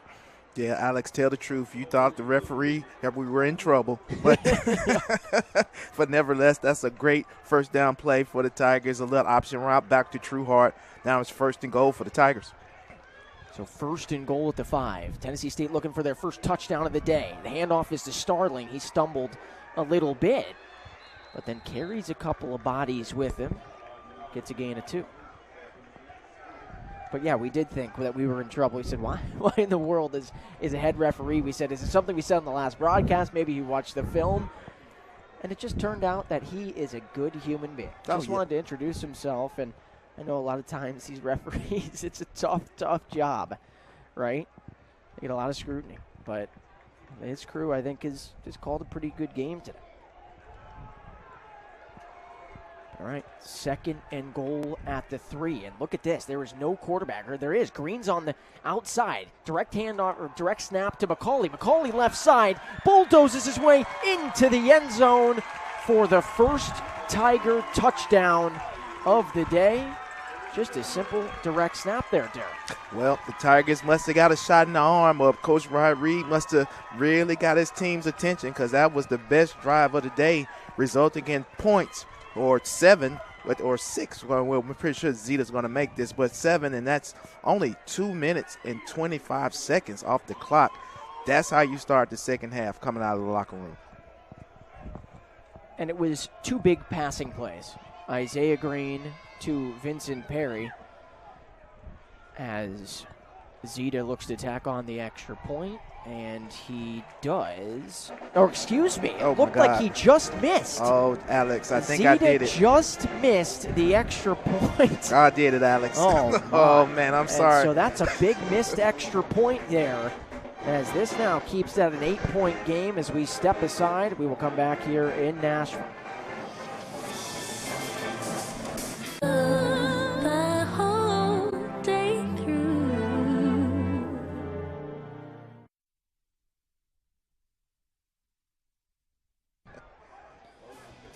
Back here in Nashville. A lot of times as a kicker, Derek, you can get all the glory, and sometimes it can be a lonely place. And Antonio Zeta, of course, missing a field goal from 38, also missing the extra point here. Yeah, I feel responsible, Alex. I mean, I pretty much gave the kicker curse, right? Just saying he's going to make it, and, of course, I jinxed him. So, nevertheless, you saw Rod Reed talking with him, and he just pulled that one pretty tough for an extra point. So, as the ball falls off the tee here. But Zita, he was the kicker of the week in the OVC after going 3 of 3 last week and a 47-yard field goal. And what a wild thing it is kicking. It is amazing to me. He kicks his career long from 51, right? And there's not a lot of kickers in college football around the OVC that can make it from that distance. As Mosley kicks this one away, and it's going to be fair caught by Judd, so East Illinois will start at the 25. But he kicks the career long. You know, it's all the highs and upstairs, and then all of a sudden he misses from 38, misses the extra point. Yeah, it's just tough. It's just tough. You know, that's the things the Tigers just got to clean up, the mental mistakes. You know, Zita knows that he's supposed to make those kicks, and normally he does. So just a little mental break right there where you're probably just not paying attention or maybe didn't have a good plant foot. Nevertheless, the Tigers got to clean it up in the second half if they want to win. So that last drive for Tennessee State, 6 plays, 63 yards. It only took 2 minutes and 22 seconds for TSU to get their first touchdown of the afternoon. 5 wide for Coons. He is going to throw and has no one open. It's 2nd and 10.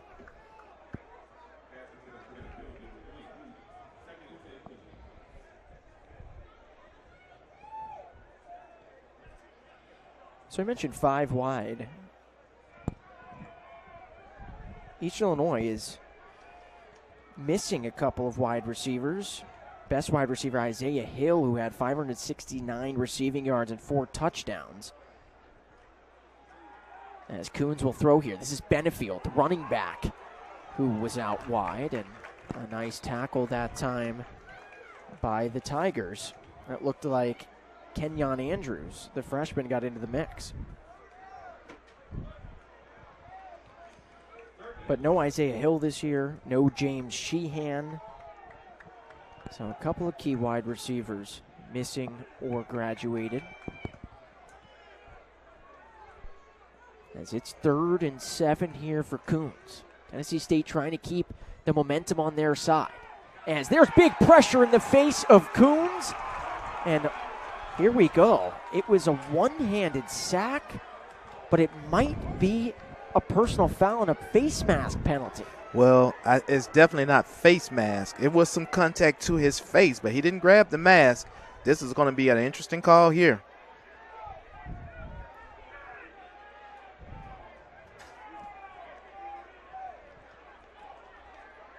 And the head referee is looking at Rod Reed. No, it's going to be a hold. Okay. Yeah. Yeah, it was one of those things where Hawkins, the transfer from Kentucky, just did a bull rush and actually just stuck his arm out and just pushed Coons down for the sack. But you thought it might have been contact because of the late flag. So a 3 and out for the Panthers. As you take a look at it again, this is what we were looking at. Hawkins thought maybe he got banged for something. He was looking at the sideline going, are you kidding me? So Davion Hawkins gets credited with the sack, the redshirt sophomore out of Hollywood, Florida. He has 10 tackles on the season. As this one is punted away, it's going to bounce, and Starling is going to get out of the way.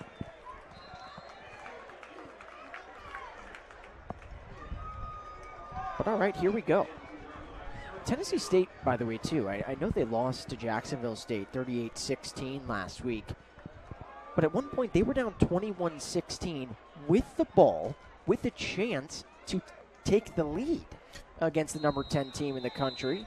And now, again, they're right in this game. Yeah, they had a chance to take over the fourth quarter.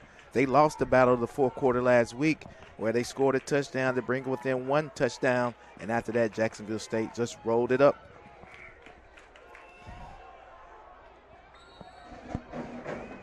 And Starling goes for about a yard. And looking at the Panthers, they were down 21-0. This is why you talked about starting out of the gate. They did such a nice job today of doing that. But they were down 21-0 against UT Martin before they got their first touchdown late in the first half last week. as Starling on the outside, and he has enough, I believe. We'll see. Nope, he might be a yard short. So he's a yard short. It's 3rd and 1 here for the Tigers.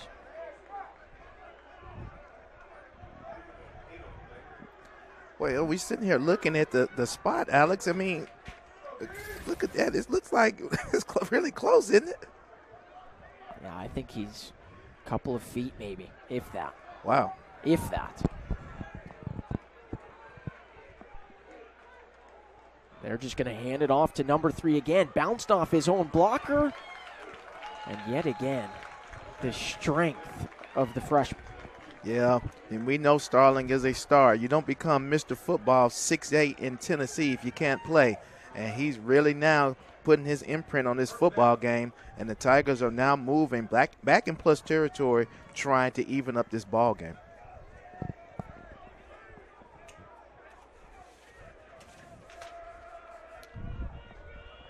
As I mentioned, Starling, who transferred from Memphis, he played his high school ball at Cane Ridge High School, where he was named Mr. Football, as you were just talking about, in the Tennessee 6A class. This one's the fake handoff. They're going to go back to Trueheart. Trueheart's going to get met by a lot of white jerseys.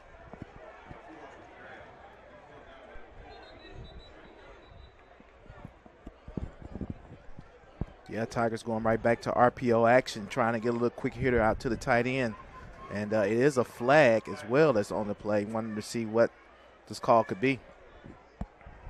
I feel like we've said that a lot today. We have seen the flag on the field a lot this afternoon. Well, you know, you just try to figure out when the two officials get together and have a long discussion whether or not what's going on.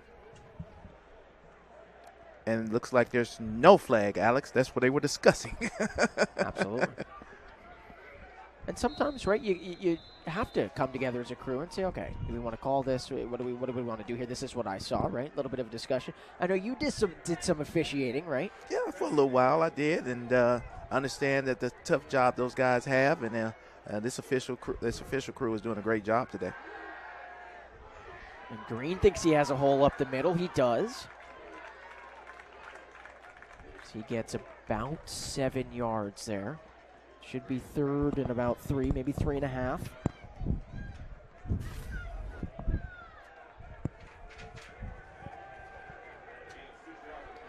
And that's something we didn't see a lot last week from Green. Not a lot of scrambling. Maybe give a lot of credit to Jacksonville State's front 4. But starting to use the legs a little bit more here.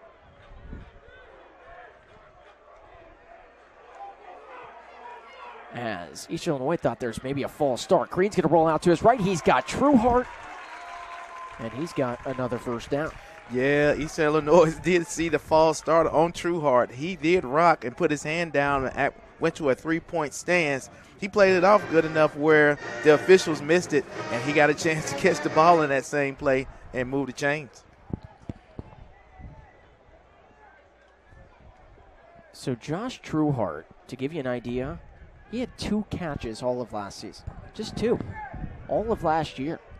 So they're really using him a lot more, especially in this game, as Green decided to keep it. And it's going to be caught by White. And that's another Tiger first down.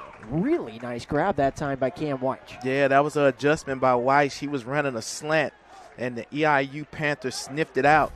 Green saw it, got a chance to roll to his right and threw it back outside, and Weiss made a tremendous catch for the first down. Cam White, who had 3 receptions, 73 yards, and a touchdown against Jacksonville State. He connected on a 58-yard bomb from Green. As this handoff goes to Starling. Keeps his feet moving, gets a couple. Weiss transferred from Lindsey Wilson in Columbia, Kentucky. He had to sit out all of last season. So this is the first time Tigers fans have seen him. They gotta like what they see. Yeah, Coach Reed was real high on when the transfer came in. He knew he had to sit out, but he felt confident that he would be a major contributor to the offense, and you're starting to see it in spring ball. Weiss, who had 39 catches for 625 yards in 2018 as a sophomore at Lindsey Wilson. As this is a quarterback keep for Green. He wants to try and go to the outside. Green keeps moving.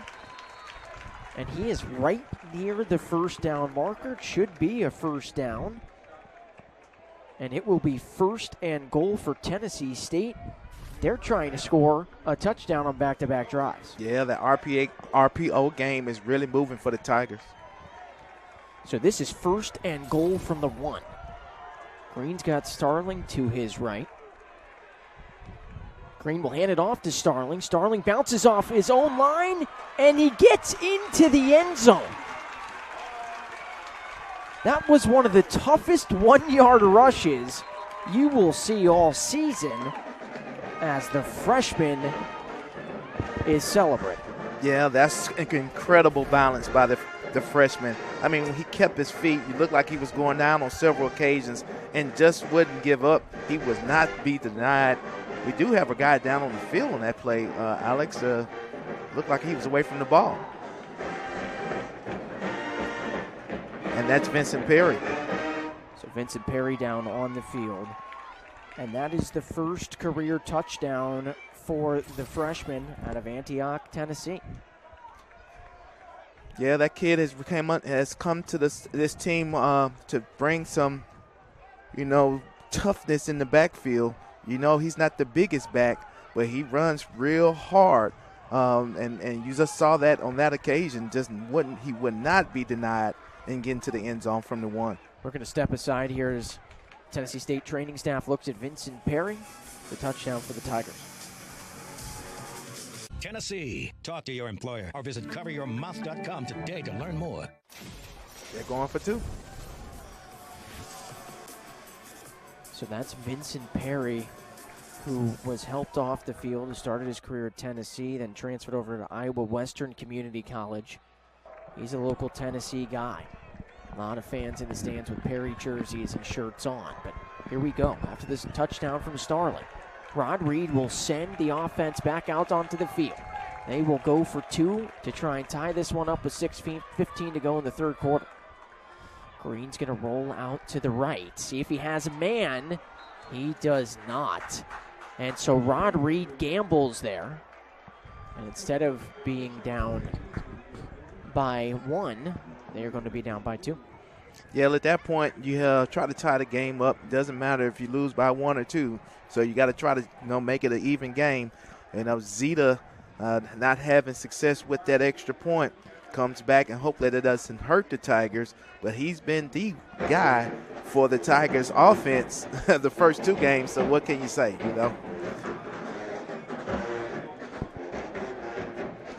But for Devon Starling, who played his high school ball I mentioned earlier at Cane Ridge High School and Mr. Football.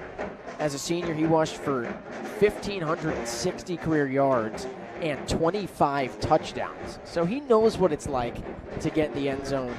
But that was his first time in Tiger blue. Yeah, and it was a determined run. I mean, he didn't have a hole there, but he just made one and had extremely good balance and brought the Tigers into within 2 points of the ball game. Mosley kicks this one away. We've seen this a lot today.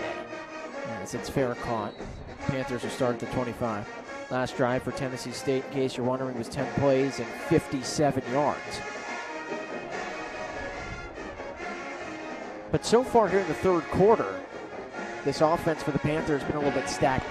Yeah, they started off slow, and both teams have had slow starts. The Tigers' slow start has been in the first half, and the Panthers have had a slow start in the second half. So these are 2 teams are not playing 60 minutes. Let's see if the Panthers can get back rolling and get the run to pass back rolling again.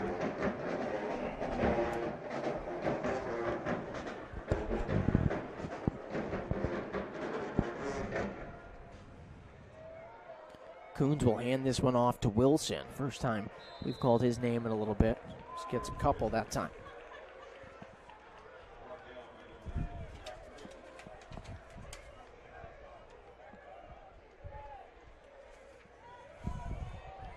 I don't know why I said Wilson, by the way. Smith. Got Wilson. As this one is caught over there on the far side.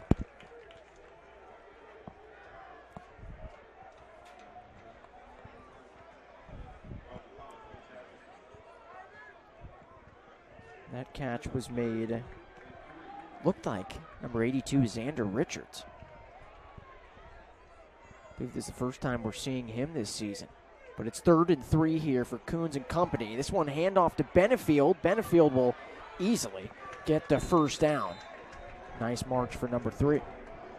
Yeah, that was an important 3rd down conversion for the Panthers. They didn't want to see the Tigers offense back on the field, and they go right back to running the football, attacking the edge with a jet sweep.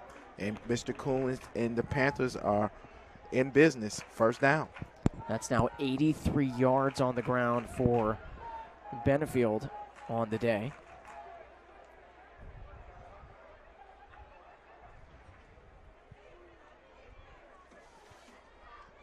As Coons fakes the handoff to a couple of different people. He thinks he has someone, he does. This one's caught by Richards again.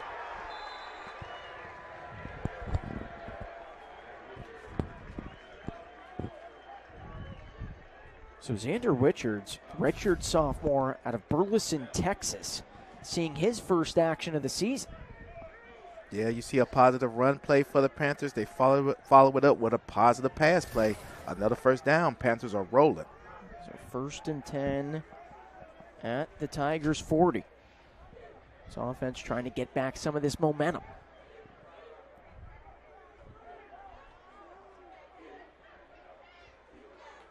This one's handed off to Benefield. He goes up the gut, and you may get a face mask this time. Yeah, that was pretty obvious. That's the easy call for the officials on that. That was Horton, Raymond Horton, who just got back this week from a knee injury and was going to be on limited time, who made that play for the Tigers, just moving the Panthers deep into Tigers territory.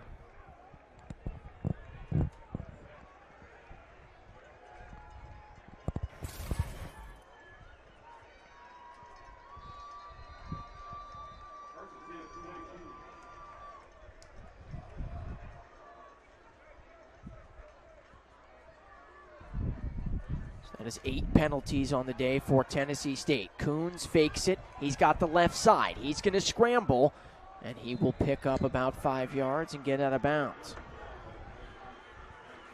Smart play by the freshman.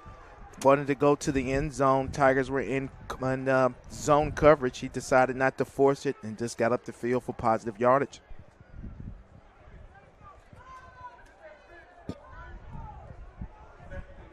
So 2nd and 7 will go as a 3-yard run for Coons. Coons, who has just 4 yards rushing today. They fake the handoff to Smith. Coons is pressure in the face, and he is taken down. That is Nate Sutton, and that's his 2nd sack of the day. Yeah, that was big for the Tigers defense. They got penetration right away. Once again, the Panthers were trying to throw the football. They had a success running it. Back-to-back pass plays has them 3rd and long in plus territory of the Tigers. Sutton, who had just 1 tackle last game. He's a transfer from LA Valley College in Los Angeles. That's about 5 minutes, by the way. Cool fun fact, 5 minutes from where I grew up in LA, where he had 32 tackles, 8.5 for a loss. He had 4 sacks there.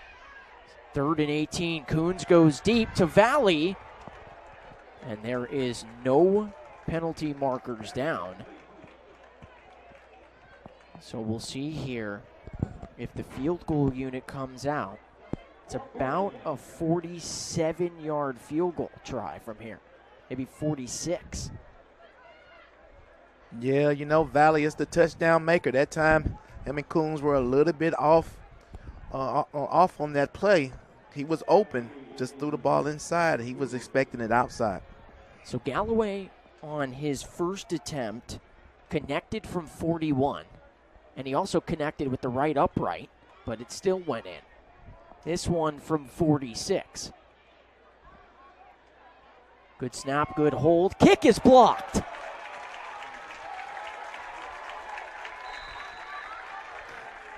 Yeah, what a special teams play that time by Josh Green. We saw James Green get a big interception. Now his brother Josh Green, a big-time special teams play. Yeah, the brothers from around the Orlando, Florida area have put their imprint on this game, and it was Josh Green that got a finger on that kick, and the Tigers hold tight. And that's one of the big things why the Tigers went for 2, is because if even they make that, it's still a touchdown gain if they make it. And so, excuse us, right there we had a little wind difficulty up here. It's blowing our charts all over the place. But it just seems like here, it feels like a whole new ball game. I mean, all the momentum on the side of the Tigers. So now the Tigers are driving for the lead, as this is a quarterback keep. Isaiah Green just trying to hold on to the football there. Yeah, the Tigers have really gotten the RPO game going, and that's a run-to-pass option, and there's a lot of movement in the offense today, and they're trying to really keep the Panthers off balance with the motion. So Josh Green, who earned a Phil Steele freshman second-team All-American last year, OVC newcomer team, comes up with a big block. He had a key interception against Jacksonville State also last week. As this is going to be a pass to Weiss. Weiss is wide open over the middle. He gets taken down around the 33-yard line. And that's a nice 30-yard connection between the two who have been in sync here in the first couple of games. Yeah, that play right there was executed perfectly. Green stuck it into the belly of Starling, pulled it out, had a slant route on the back end, and threw a perfect strike to Weiss. And that's what I keep talking about, the run-pass option with the Tigers have really gotten on track in the second half, and you're seeing them move the ball at will. And we have a player down here for Eastern Illinois, so we are going to stay here. We are not stepping aside. Hard to see who that is there for Eastern Illinois. I believe that's actually Mark Williams, a really good cornerback for them. So he's limping off the field. As we're going to get to our Tennessee State trivia question and another OVC trivia question. So current TSU kicker, talked about him a lot today. Antonio Zita has 37 career field goals, now 38. What former OVC kicker has the most career field goals in OVC history? Sometimes we got to highlight the kickers, right? Yeah, you got enough love. You got me stumped on that one, Alex. I got the idea, but let's see what Twitter and the fans come up with. Can they get it right? So again, play along on trivia, hashtag OVC trivia. It is 1st and 10 as Williams limped off the field. It's a handoff to Starling. Tried to get the edge over there, but that is Colin Bohannon, who has been everywhere on the field today. Yeah, he's really flexed his muscles into inside backer. He's been heavily involved with stopping the Tigers' run game, and once again, he's Johnny on the spot with another stop. Bohannon has 8 tackles now. That's second best on the Panthers team. Jason Johnson has 12 to lead this EIU defense. As Green has all day to throw. Now he flushes out to his right. He will pick up about 3 or 4 on the ground, which sets up about a 3rd and 6. Hey, that's a beautiful call by the defensive coordinator for the Panthers. He played like he was in man and played zone and confused the Tigers. The Tigers only had 3 guys on that play that went out for a pass, and all 3 were covered. That was definitely a coverage situation and putting the Tigers in 3rd and long. You mentioned the defensive coordinator for East Illinois. That is Chris Bowers in his 2nd season. As the Tigers are going to let their clock run out. You're going to see the hands come up and that 4 signal as we head to the 4th quarter. Really good game between the Panthers of East Illinois and the Tigers of Tennessee State. Is being unapologetically who you are.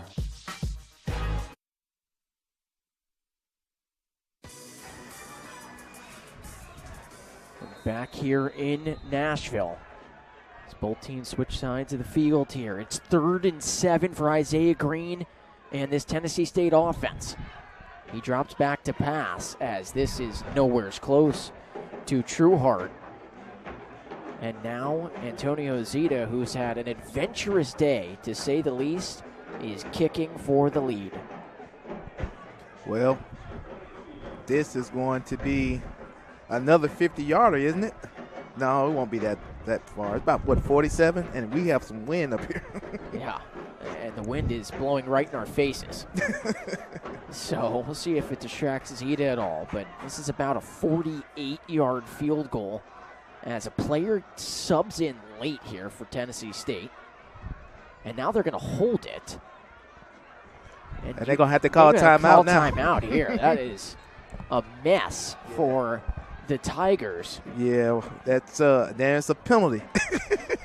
So there's a lot going on in this play, Alex. Well, we saw Trueheart sub in with about 6 seconds left. And then, of course, you have to wait with that sub.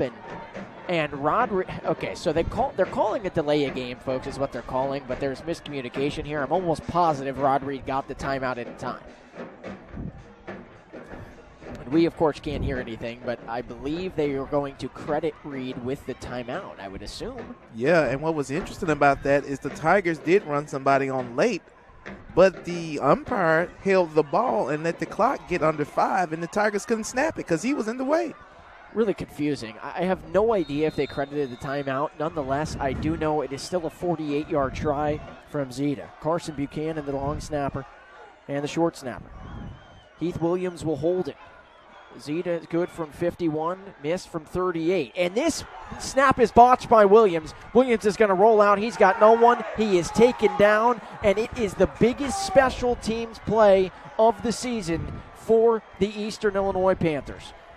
Yeah, these teams, that's tough. That's tough. That ball was definitely dropped by the holder, and that's a big break for the Panthers. So, hey, they hold, they keep the lead, get the ball in great field position, and here comes the freshman Coons and Benefield, which has been their show, running the football back on the field. So Heath Williams, backup quarterback, redshirt freshman from Clarksville, Tennessee, couldn't handle the snap there. So Zita doesn't even get the chance for the lead from 48. Been a really wild game. We've had everything in this one. Spring football, Alex, man, it's fantastic. As Benefield gets the carry here. Benefield's got some space. He will bulldoze his way for a first down.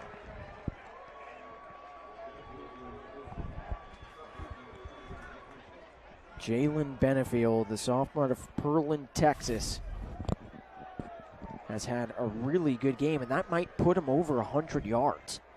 And it does. 101 yards on the day. That's special, and only 12 attempts. Oh, yeah, he's been the difference.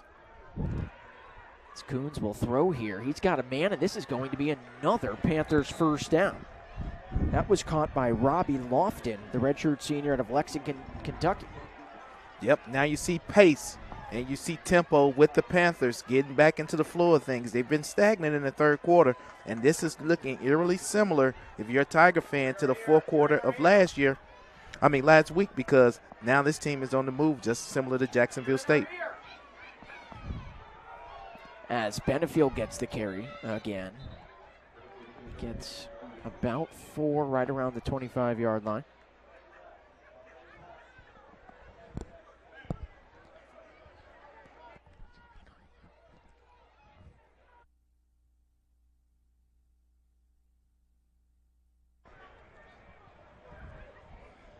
So 2nd and 7. So the Panthers would love to extend this lead. And now if they get a touchdown and that extra point on this drive, it's a 9-point lead as Benefield has all the space in the world here on the left side. And it's another Panthers first down. Man, they are really attacking the Tigers' edge, and they're doing misdirection and different motions, and the Tigers just have not figured out how to complete or support their edge and keep the containment of the Panthers, mainly Benefield. He's just running around the corner all day long for 100-plus yards on the game for today. So a Tiger is down here. We're going to step aside. as the Panthers are trying to tack on some more. For a limited time, get a 5th cartridge free. So that was Niall Love, middle linebacker for Tennessee State, who leads the team in tackles. He had to be helped off the field. It is 1st and 10. Direct snap to Benefield as he tries to go up the middle, and he is met nicely that time by Ahmad Nelson.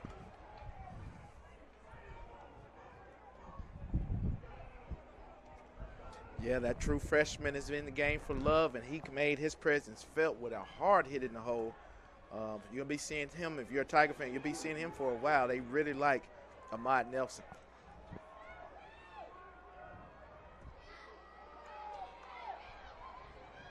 Benefield gets the carry again for about 3 yards.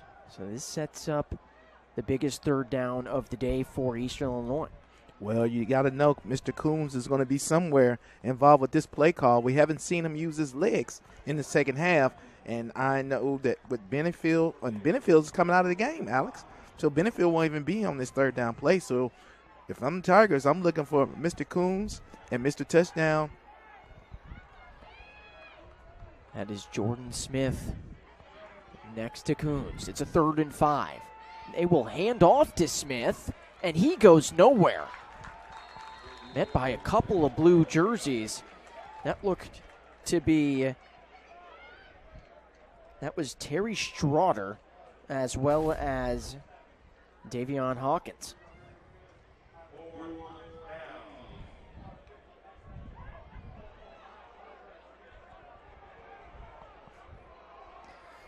And so look at this.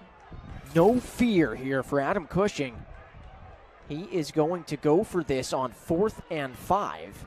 Could be leaving them out there, Derek, to try and draw Tennessee State offsides. Yeah, even if they draw him offside, and they will snap it. So Coons has Smith open. Smith catches it, and he is stopped short. What a stop for Tennessee State. They will take over on downs. Yeah, that was a little confusing there. But most of the 2 times they've scored, Mr. Valley, who's only had 1 catch, and it was a touchdown coming in today's game, which he's had 2 catches, which are 2 catches today for touchdowns, and they didn't give him involved with that in either one of those plays, Alex. So Adam Cushing, and we can talk about that a little bit, figuring, right, that what's the point in going up 5, but right? You go up 5, you put pressure on Tennessee State. They've only scored a couple of touchdowns today. Well, the last kick was blocked as well. So, Coach Cushing had a reason for doing it, and the Tigers held. As Green finds Thornton over there on that far side of the field. Good for about 3 yards. What do you want to see from Tennessee State offensively here?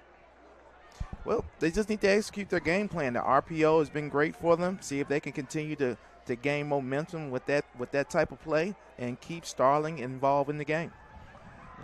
You mentioned Starling. They're trying to keep him involved in the game. He's trying to pick up the 1st down here, but he will not. He only gained about 1 yard, maybe 2. Yeah, you just stay the course, keep running the football. Don't put it all into young quarterbacks. Well, he's not young, but he's young in the offense for the Tigers. Green's hands, just keep running the football. Keep it 3rd and short. We're at the 10-minute mark. 10 minutes left in this game. 3rd and 3.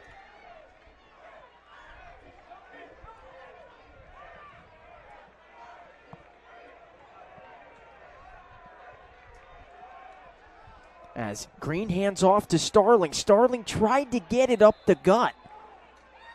And it depends on the spot. I believe he is just short. And he is. He is about 1 yard, maybe less short of the 1st down marker, and Rod Reed immediately sends out the punting unit. Yeah, the Panthers defense held stout. They only had 6 in the box and stopped that play. That's what the Tigers were looking at. They've been playing a cat and mouse game with zone coverage and and dropping down one in the box to support the run. That time they fooled the Tigers and stopped them. So Mosley punts this one away. It's the punter of the week as Judd makes the fair catch at around the 38-yard line. And that will take us to a break. All right, it's crunch time here for both of these schools. 17-15, Panthers lead. 9 minutes left when we come back. Double Stack is back in the Biggie Bag for just $5. Only at Wendy's.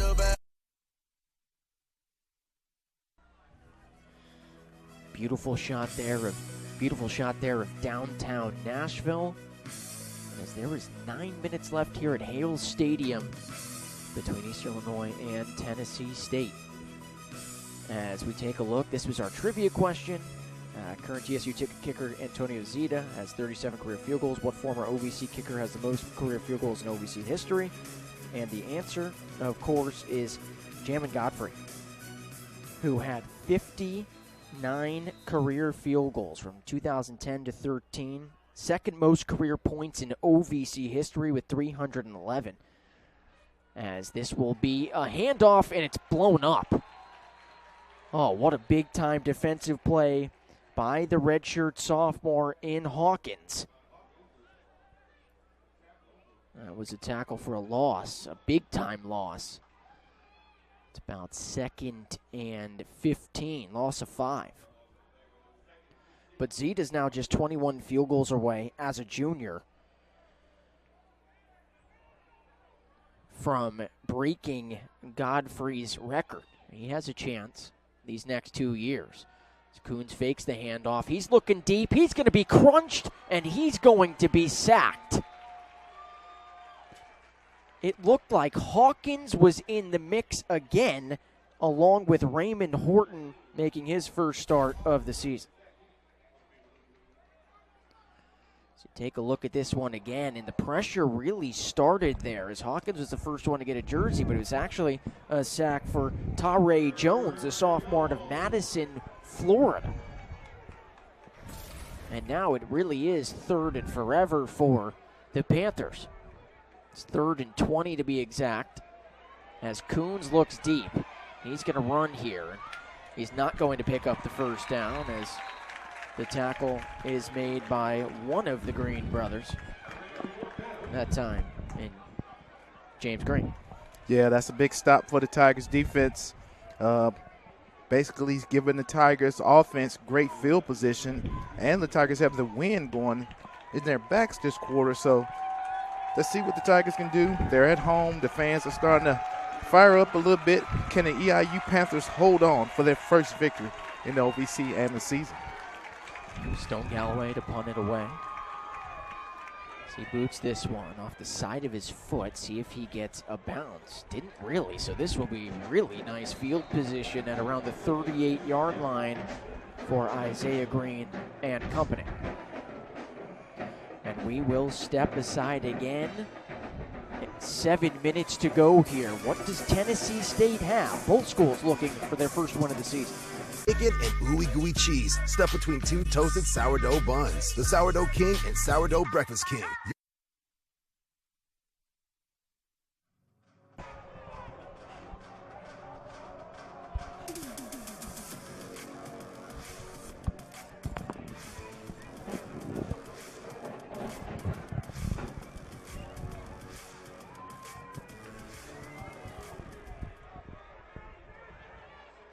We are back here in Nashville. 7 minutes to go. As it is 17-15 in favor of the Panthers. It is crunch time. Time to go. If you are Tennessee State, as Isaiah Green looks to drop back. He gets pressure in his face, and he finds a man. That is caught by Thornton. I don't know how that play developed into yardage, and positive yardage at that, Derek Fleming, but it did. Once again, the Panthers defense fooled Green. They was in deep coverage, or deep zone coverage. He wanted to take a shot down the middle of the field. He couldn't. Had pressure on his left side. Was able to find Thornton for a positive play. So 7 yards on the connection between Green and Thornton. They're letting Green throw again. He's going to go deep, and this one is well overthrown. So he tried to find Weich. That's been his deep man this year. Yeah, we talked to Coach Rod Reed about some of the mistakes that Green made, and one was going for the deep ball a lot, and when he could have checked it down. That was a clear example where the deep ball wasn't there, but he had several checkdowns that he chose not to throw to, and now the Tigers are in third down.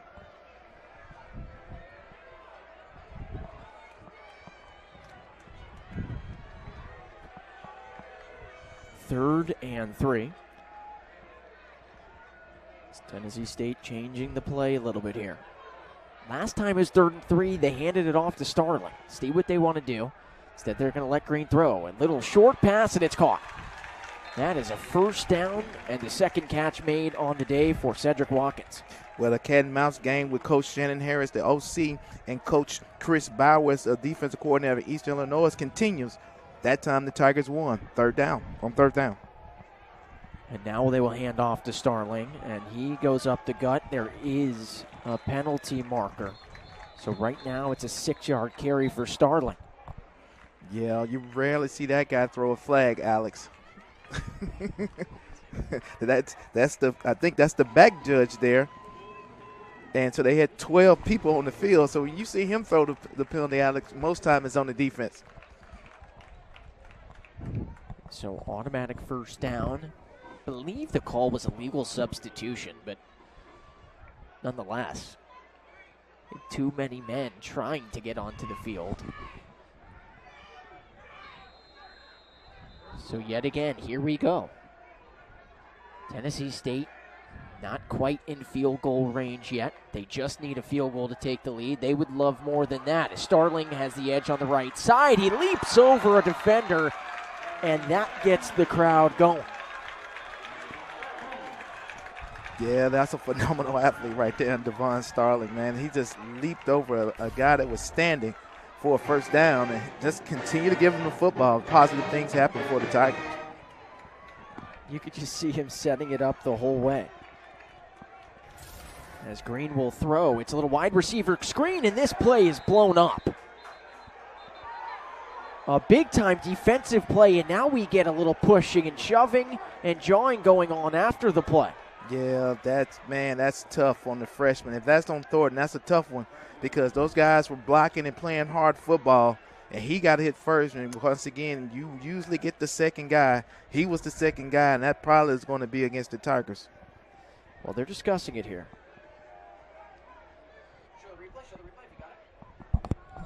So Thornton was in the mix as we get the call. And this is a big one here with 5 and change to go.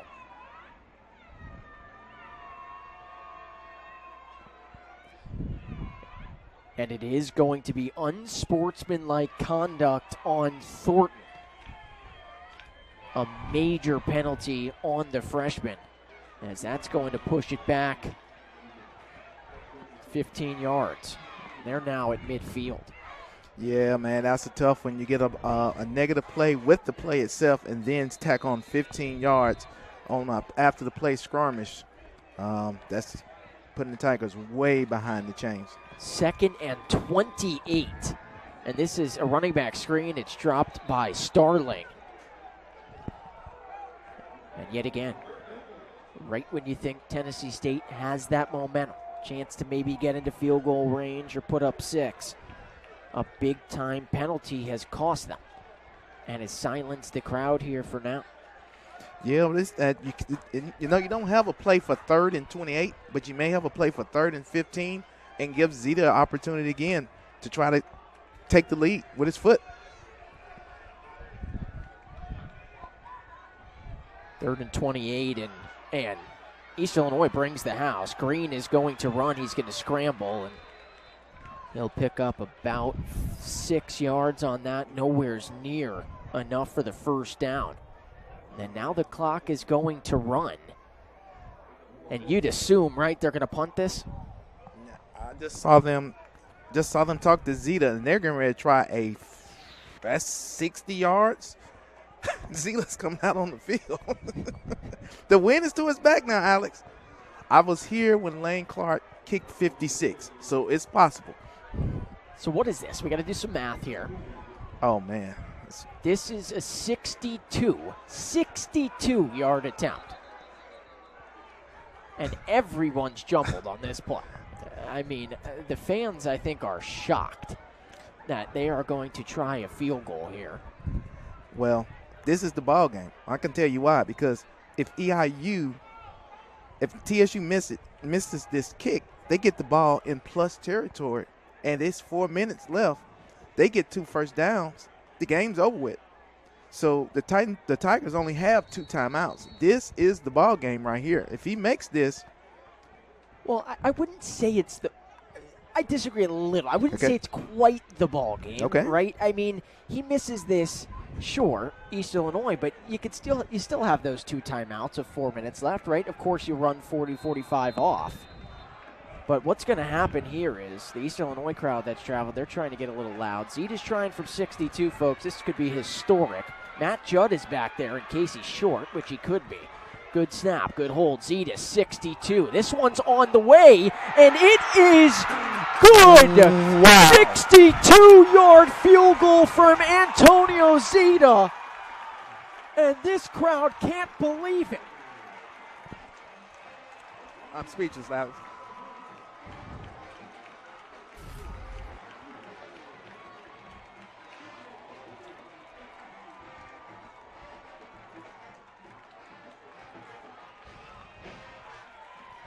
Antonio Zita made a field goal which was his career long from 51 earlier. He missed from 38. He missed a point after attempt. And now he just hit the field goal of his life. Somewhere right now, Pat McAfee is screaming and going crazy. Well, I can tell you who is going crazy, and that's Lane Clark. Like I said, I was here for 56, 57 4 or 5 years ago, and that was good by a long shot, Alex. He had the win, but we're not going to say anything about that. He hit a low trajectory power drive into that field goal, and wow, man, that's just phenomenal for that kid. That might be one of the longest kicks, forget school history, ever in college, in FCS, in college, and whatever. And again, you talked about it. He had the win, right? And Rod Reed told us this week, he said, we trust this man. We will live and die with number 2. Yeah, that's amazing. You can see the emotion from Zita on the sideline. You can see his family also in the stands. They are super excited. And for the first time in the 2020-2021 season, the Tigers have taken the lead in the ballgame. And again, as Pat McAfee would say, Derek, that was for the brand. Oh, wow. 62 yards. Goodness gracious. What a kick. I mean, Alex, he just power drive that kick. I mean, wow. You talk about the roller coaster of a day. And I know people don't want me to mention that he missed from 38. He missed an extra point.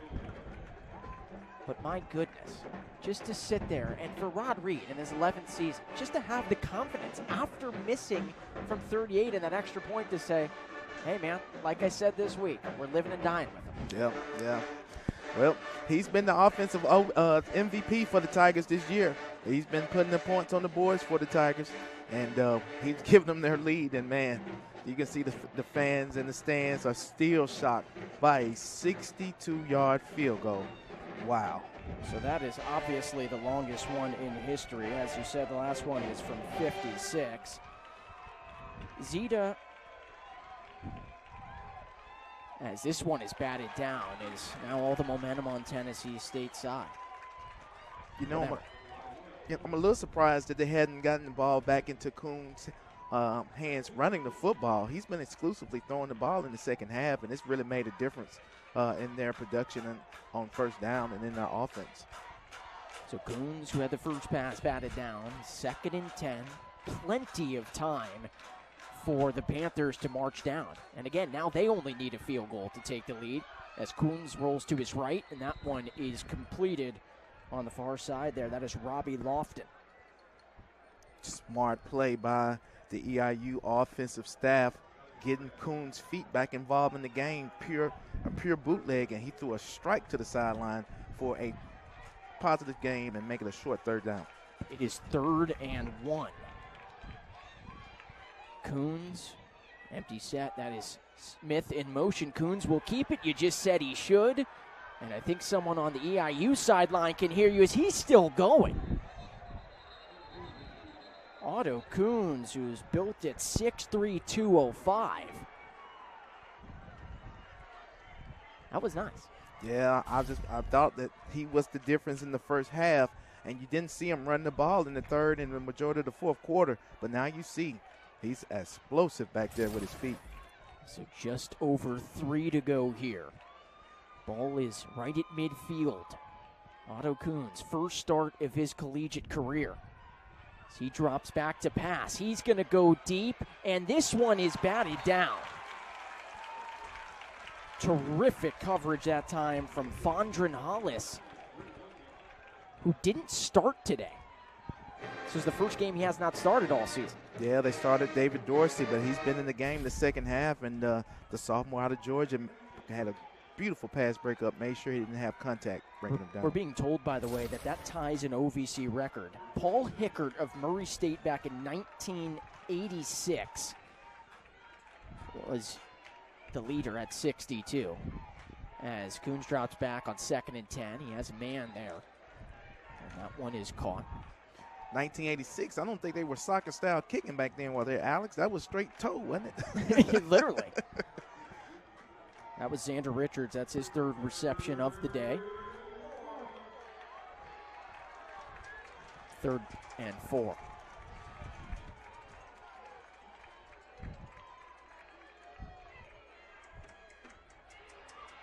Coons is going to throw, and he throws to no one. That one is incomplete, and it is decision time for Adam Cushing. You have 2 timeouts. It is 4th and 4 at Tennessee State's 43-yard line. And it looks like Cushing, who has not been shy today to go for it, is going to go again.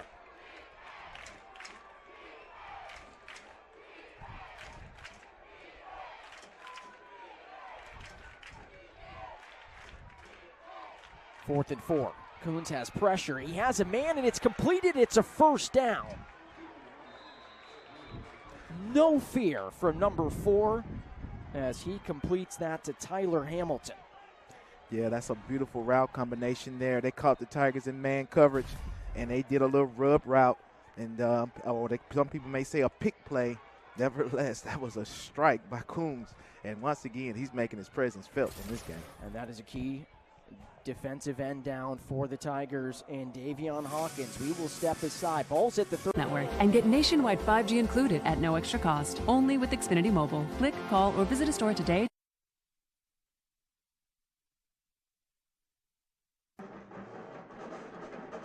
Back here in Nashville. What a game we've had, Derek Fleming. We've had it all. Yeah, this is what you've become accustomed to if you know this series. The last 4 out of 5 games have been less than 3 points, and maybe 1 or 2 of them in the series have even gone to overtime. As you get some scores around the Ohio Valley Conference, number 10 Jacksonville State taking care of business against UT Martin. Murray State, they've been a nice surprise so far. They upset SEMO last week. They're up on Tennessee Tech, looking to go 3-0, and then Austin P and SEMO, you knew that one would be a close one. Yep, those are 2 of the OVC teams that were in the playoffs in 2019. Both won their first game and are battling now. So again, the conference standings presented by the Tennessee Highway Safety Office. As I just mentioned, Murray State and Jacksonville State looking to remain undefeated. Jacksonville State, of course, who beat Tennessee State here at Hale Stadium last week. But here we go. The clock will run. So just over 2 minutes for Coons in this offense at the 35. They just need to get into field goal range. As Coons is flushed to his left. He's going to roll out to his left, and it is completed. Oh, what a bullet pass that time over to Robbie Lofton. And we've seen a couple of times now the connection between those two. Great play. Once again, Coons is controlling the offense with his feet. Hey, he bought some time and found an open receiver for another first down.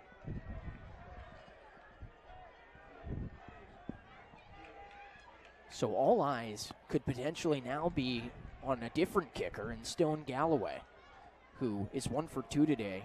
He connected from 41, and he had a kick blocked. As Coons fakes it, going to roll out to his right. He's going to run, and he will be tackled out of bounds that time by Kenyon Andrews.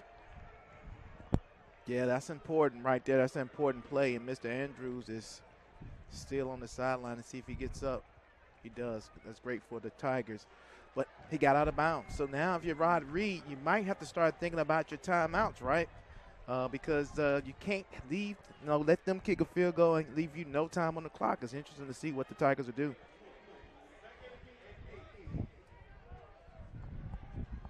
And I don't know if you're East Illinois there that you wanted to go out of bounds, Right. right? You wanted that clock running. So 2nd and 8. Coons drops back, and was this caught? It was completed. Oh, what a big-time catch there for Xander Richards.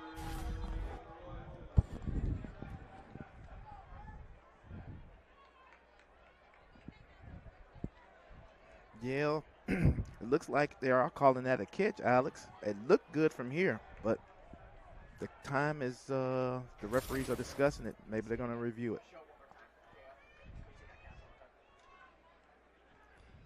See if we can take a look at this last play one more time here.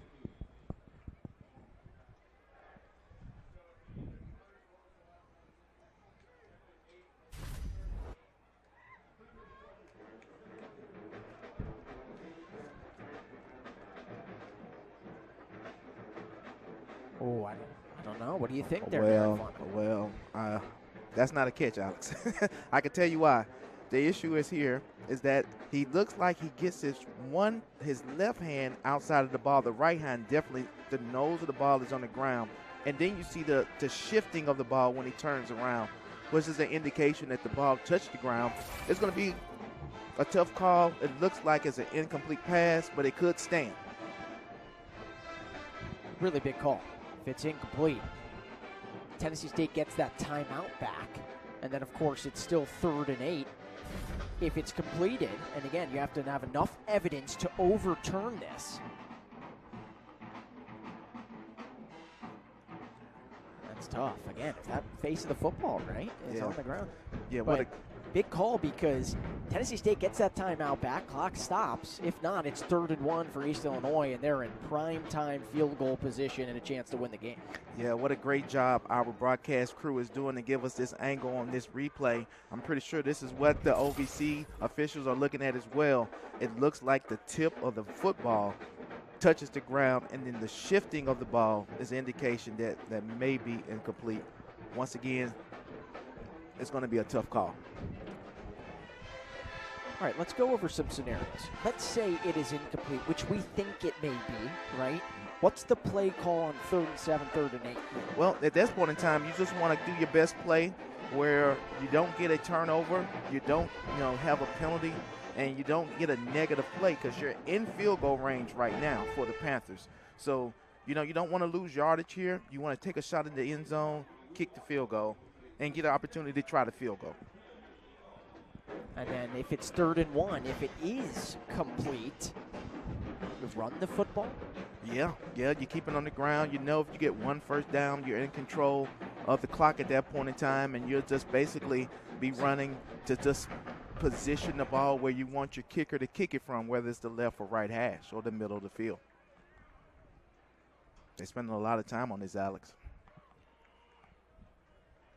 There is Rod Reed. And by the way, we wanted to mention, some fans out there are wondering, that Zeta kick, it was 1 yard short of the FCS record. Wow. That was a great job by Jose Garcia, SID, at Tennessee State to get that for us. But the FCS record, 63. So Zeta just missed it. But again, we welcome you inside the broadcast booth. Alex Gould, Derek Fleming. Isn't this fun? Football in the spring. Oh, man, it's been an awesome football game. Hey, both teams are trying to win for the first time in the 2021 football season and have had a superb effort on both sides of the football. Tennessee State's last win came in the last game of the season against Tennessee Tech last year. Eastern Illinois looking for their first OVC win when they beat the Tigers last season.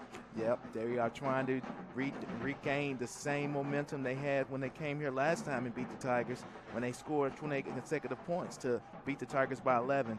This is a big play. And they are saying it was complete. The play was upheld after the review. So it is 3rd and 1, maybe not enough disputable evidence. And they go up the gut. And we'll see, was this enough on the push for a first down? That was a carry for Smith. And he's short. They are going to, they're going to say he's just short. Now, this is very interesting here. Did something happen with the kicker with EIU? Because the last time they were in plus territory, they went for it on 4th down as well, you know? Right, So, and last time, too, a little bit of a different situation, right? It was, because last time they were up by 2. Did they want to go up by 5 was the question. It was, they looked at it, I think. But here, you'd have to think, right, 4th and 1, this is a no-brain kick situation. yeah, but we didn't see the kicker coming out. So the last one was blocked as well by Josh Green the last time we saw their kicker. And let's see what the Panthers do here. Oh, he's warming up, and he looks like he's getting ready to come out. And so EIU has 2 kickers. Stone Galloway, who kicks a lot of the long field goals, and he's also their punter. He gets double duty. And then Will Orth, the freshman out of Ames, Iowa, who's been their kickoff specialist, but he's also their short field goal kicker. Well, and it looks like Orth is the one who is getting ready to come on here to try and take the lead. So this is right around a 31-32 yarder. Again, the last kick was blocked by James Green.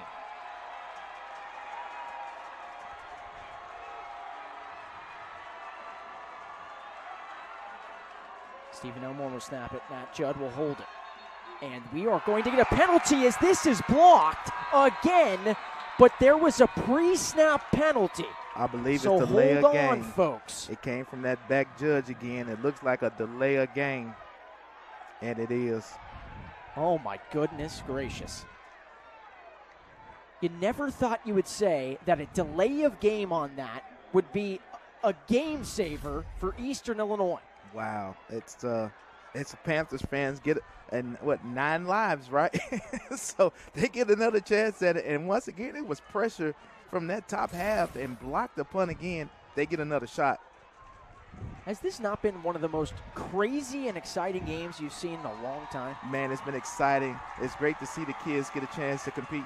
And now they change kickers, so them. it's not Orth. They change it up and say, all right, Orth, that one was blocked. Now Stone Galloway, who connected from 41 off the right upright 2 kicks ago.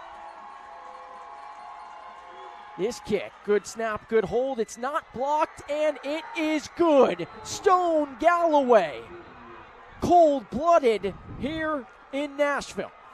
Well, we're seeing some kicking in here. I mean, goodness gracious, the kickers have shown up and shown out.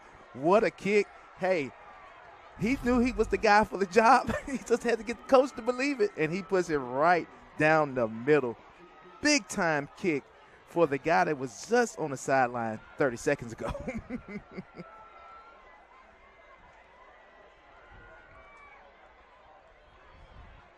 Tennessee State gets the block. Delay of game penalty. Will Orth subbed out. Stone Galloway subbed in. That kick was perfect. 41 seconds left. Panthers back up by 2. The crazy part about this, Alex, is that the Panthers have been kicking the ball short all day, giving the Tigers the ball on the 30. Well, we just saw Zeta kick one from 62. The Tigers get to the 50-yard line. They're in range. Unbelievable. Spring football. You got to love it, man. I mean, you got to love it. So they have to kick this ball deep, and that gets the return game. So this is interesting. This is getting ready to be an exciting 41 seconds. It has been back and forth all day. Both schools looking for their first win of the season. This has been like a boxing match, as this one is not kicked deep. It is kicked short, and a chance for Johnson to return it, and he is going to bulldoze over a tackler, and they will start right around the 35-yard line, maybe the 34, with 34 seconds. The one thing that did was it wasted about 8 seconds off the clock. Yep, it did. But once again, they need 20 yards. Well, it'll be 20. You know, you got first. You have one timeout left, 20 yard, and it's Zeta time, which is unbelievable, man. Wow.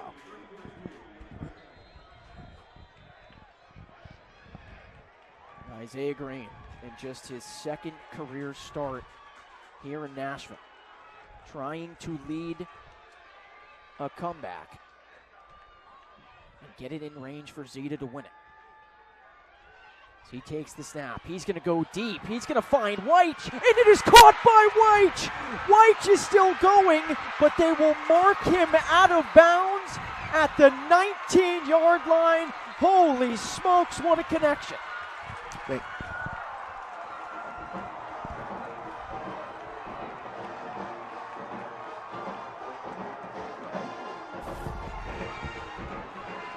Miraculous, Derek Fleming. Unbelievable. What a throw. Best throw of the day for Isaiah Green. They take a shot. It's a safe shot. It's one-on-one. Either you catch it incomplete or it's out of bounds. He makes a strike down the sideline and gains 40 yards on that play. And now they are well in Zeta's range. So now we'll see if they want to keep passing, if they're just going to run it here and trust their kicker. And they are going to give it to Starling, as he is going to get a couple. He's met by a couple of defenders. And Tennessee State is going to let the clock run.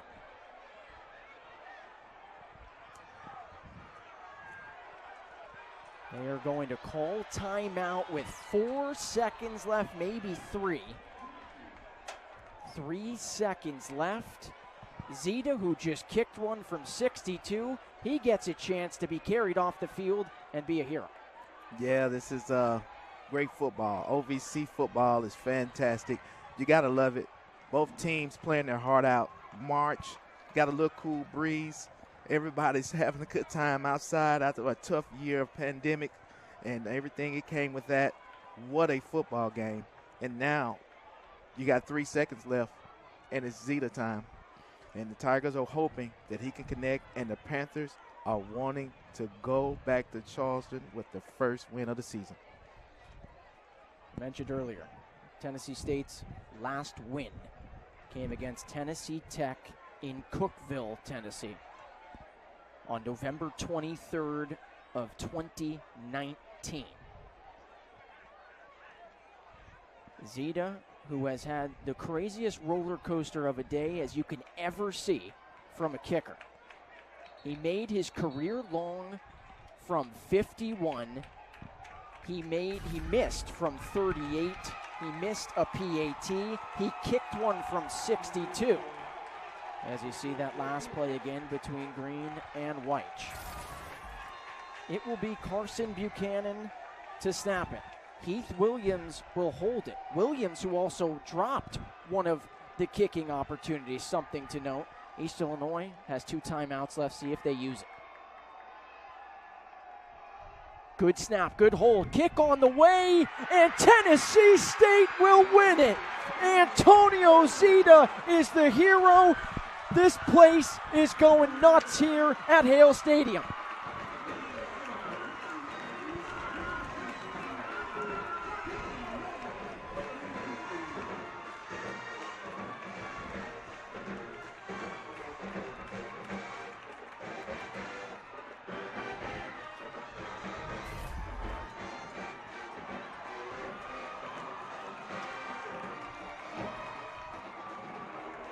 What a feeling. For the junior out of Fayetteville, Tennessee, he's the hero. What a day. This is a great opportunity for both teams to come out with momentum and a win, and the Tigers find a way to be that team. Hats off to Coach Cushion and the East Illinois Panthers, who played good enough to win this football game. And who would have thought a 62-yard field goal would be the difference? And that's the difference in the game. This one was from about half that range, 35 yards. It was a good snap. It was a good hold. And as you said, it was Zeta time. It was Zeta time. Great kid. You want to see people or the kids have an opportunity to express their talents and show them off for the big screen. The NFL may be calling for Zeta one day. It was the 48-yard connection between Green and Weich. That was also the difference. Yes, it was. It was some big-time plays. The Tigers didn't want to lose. The Panthers didn't give it away. It just was the Tigers' day-to-day. Hats off to the Panthers. They played well today. Otto Kuhns, who deserved to win, 19 of 30, 145 yards and 2 touchdowns in his first ever start. It was a thriller here in Nashville. We appreciated you for joining us. 21-20 in favor of Tennessee State. Alongside Derek Fleming, I'm Alex Gold, our terrific crew, saying so long from Nashville. All games are airing on ESPN and are archived on the ESPN app. This has been a presentation of ESPN.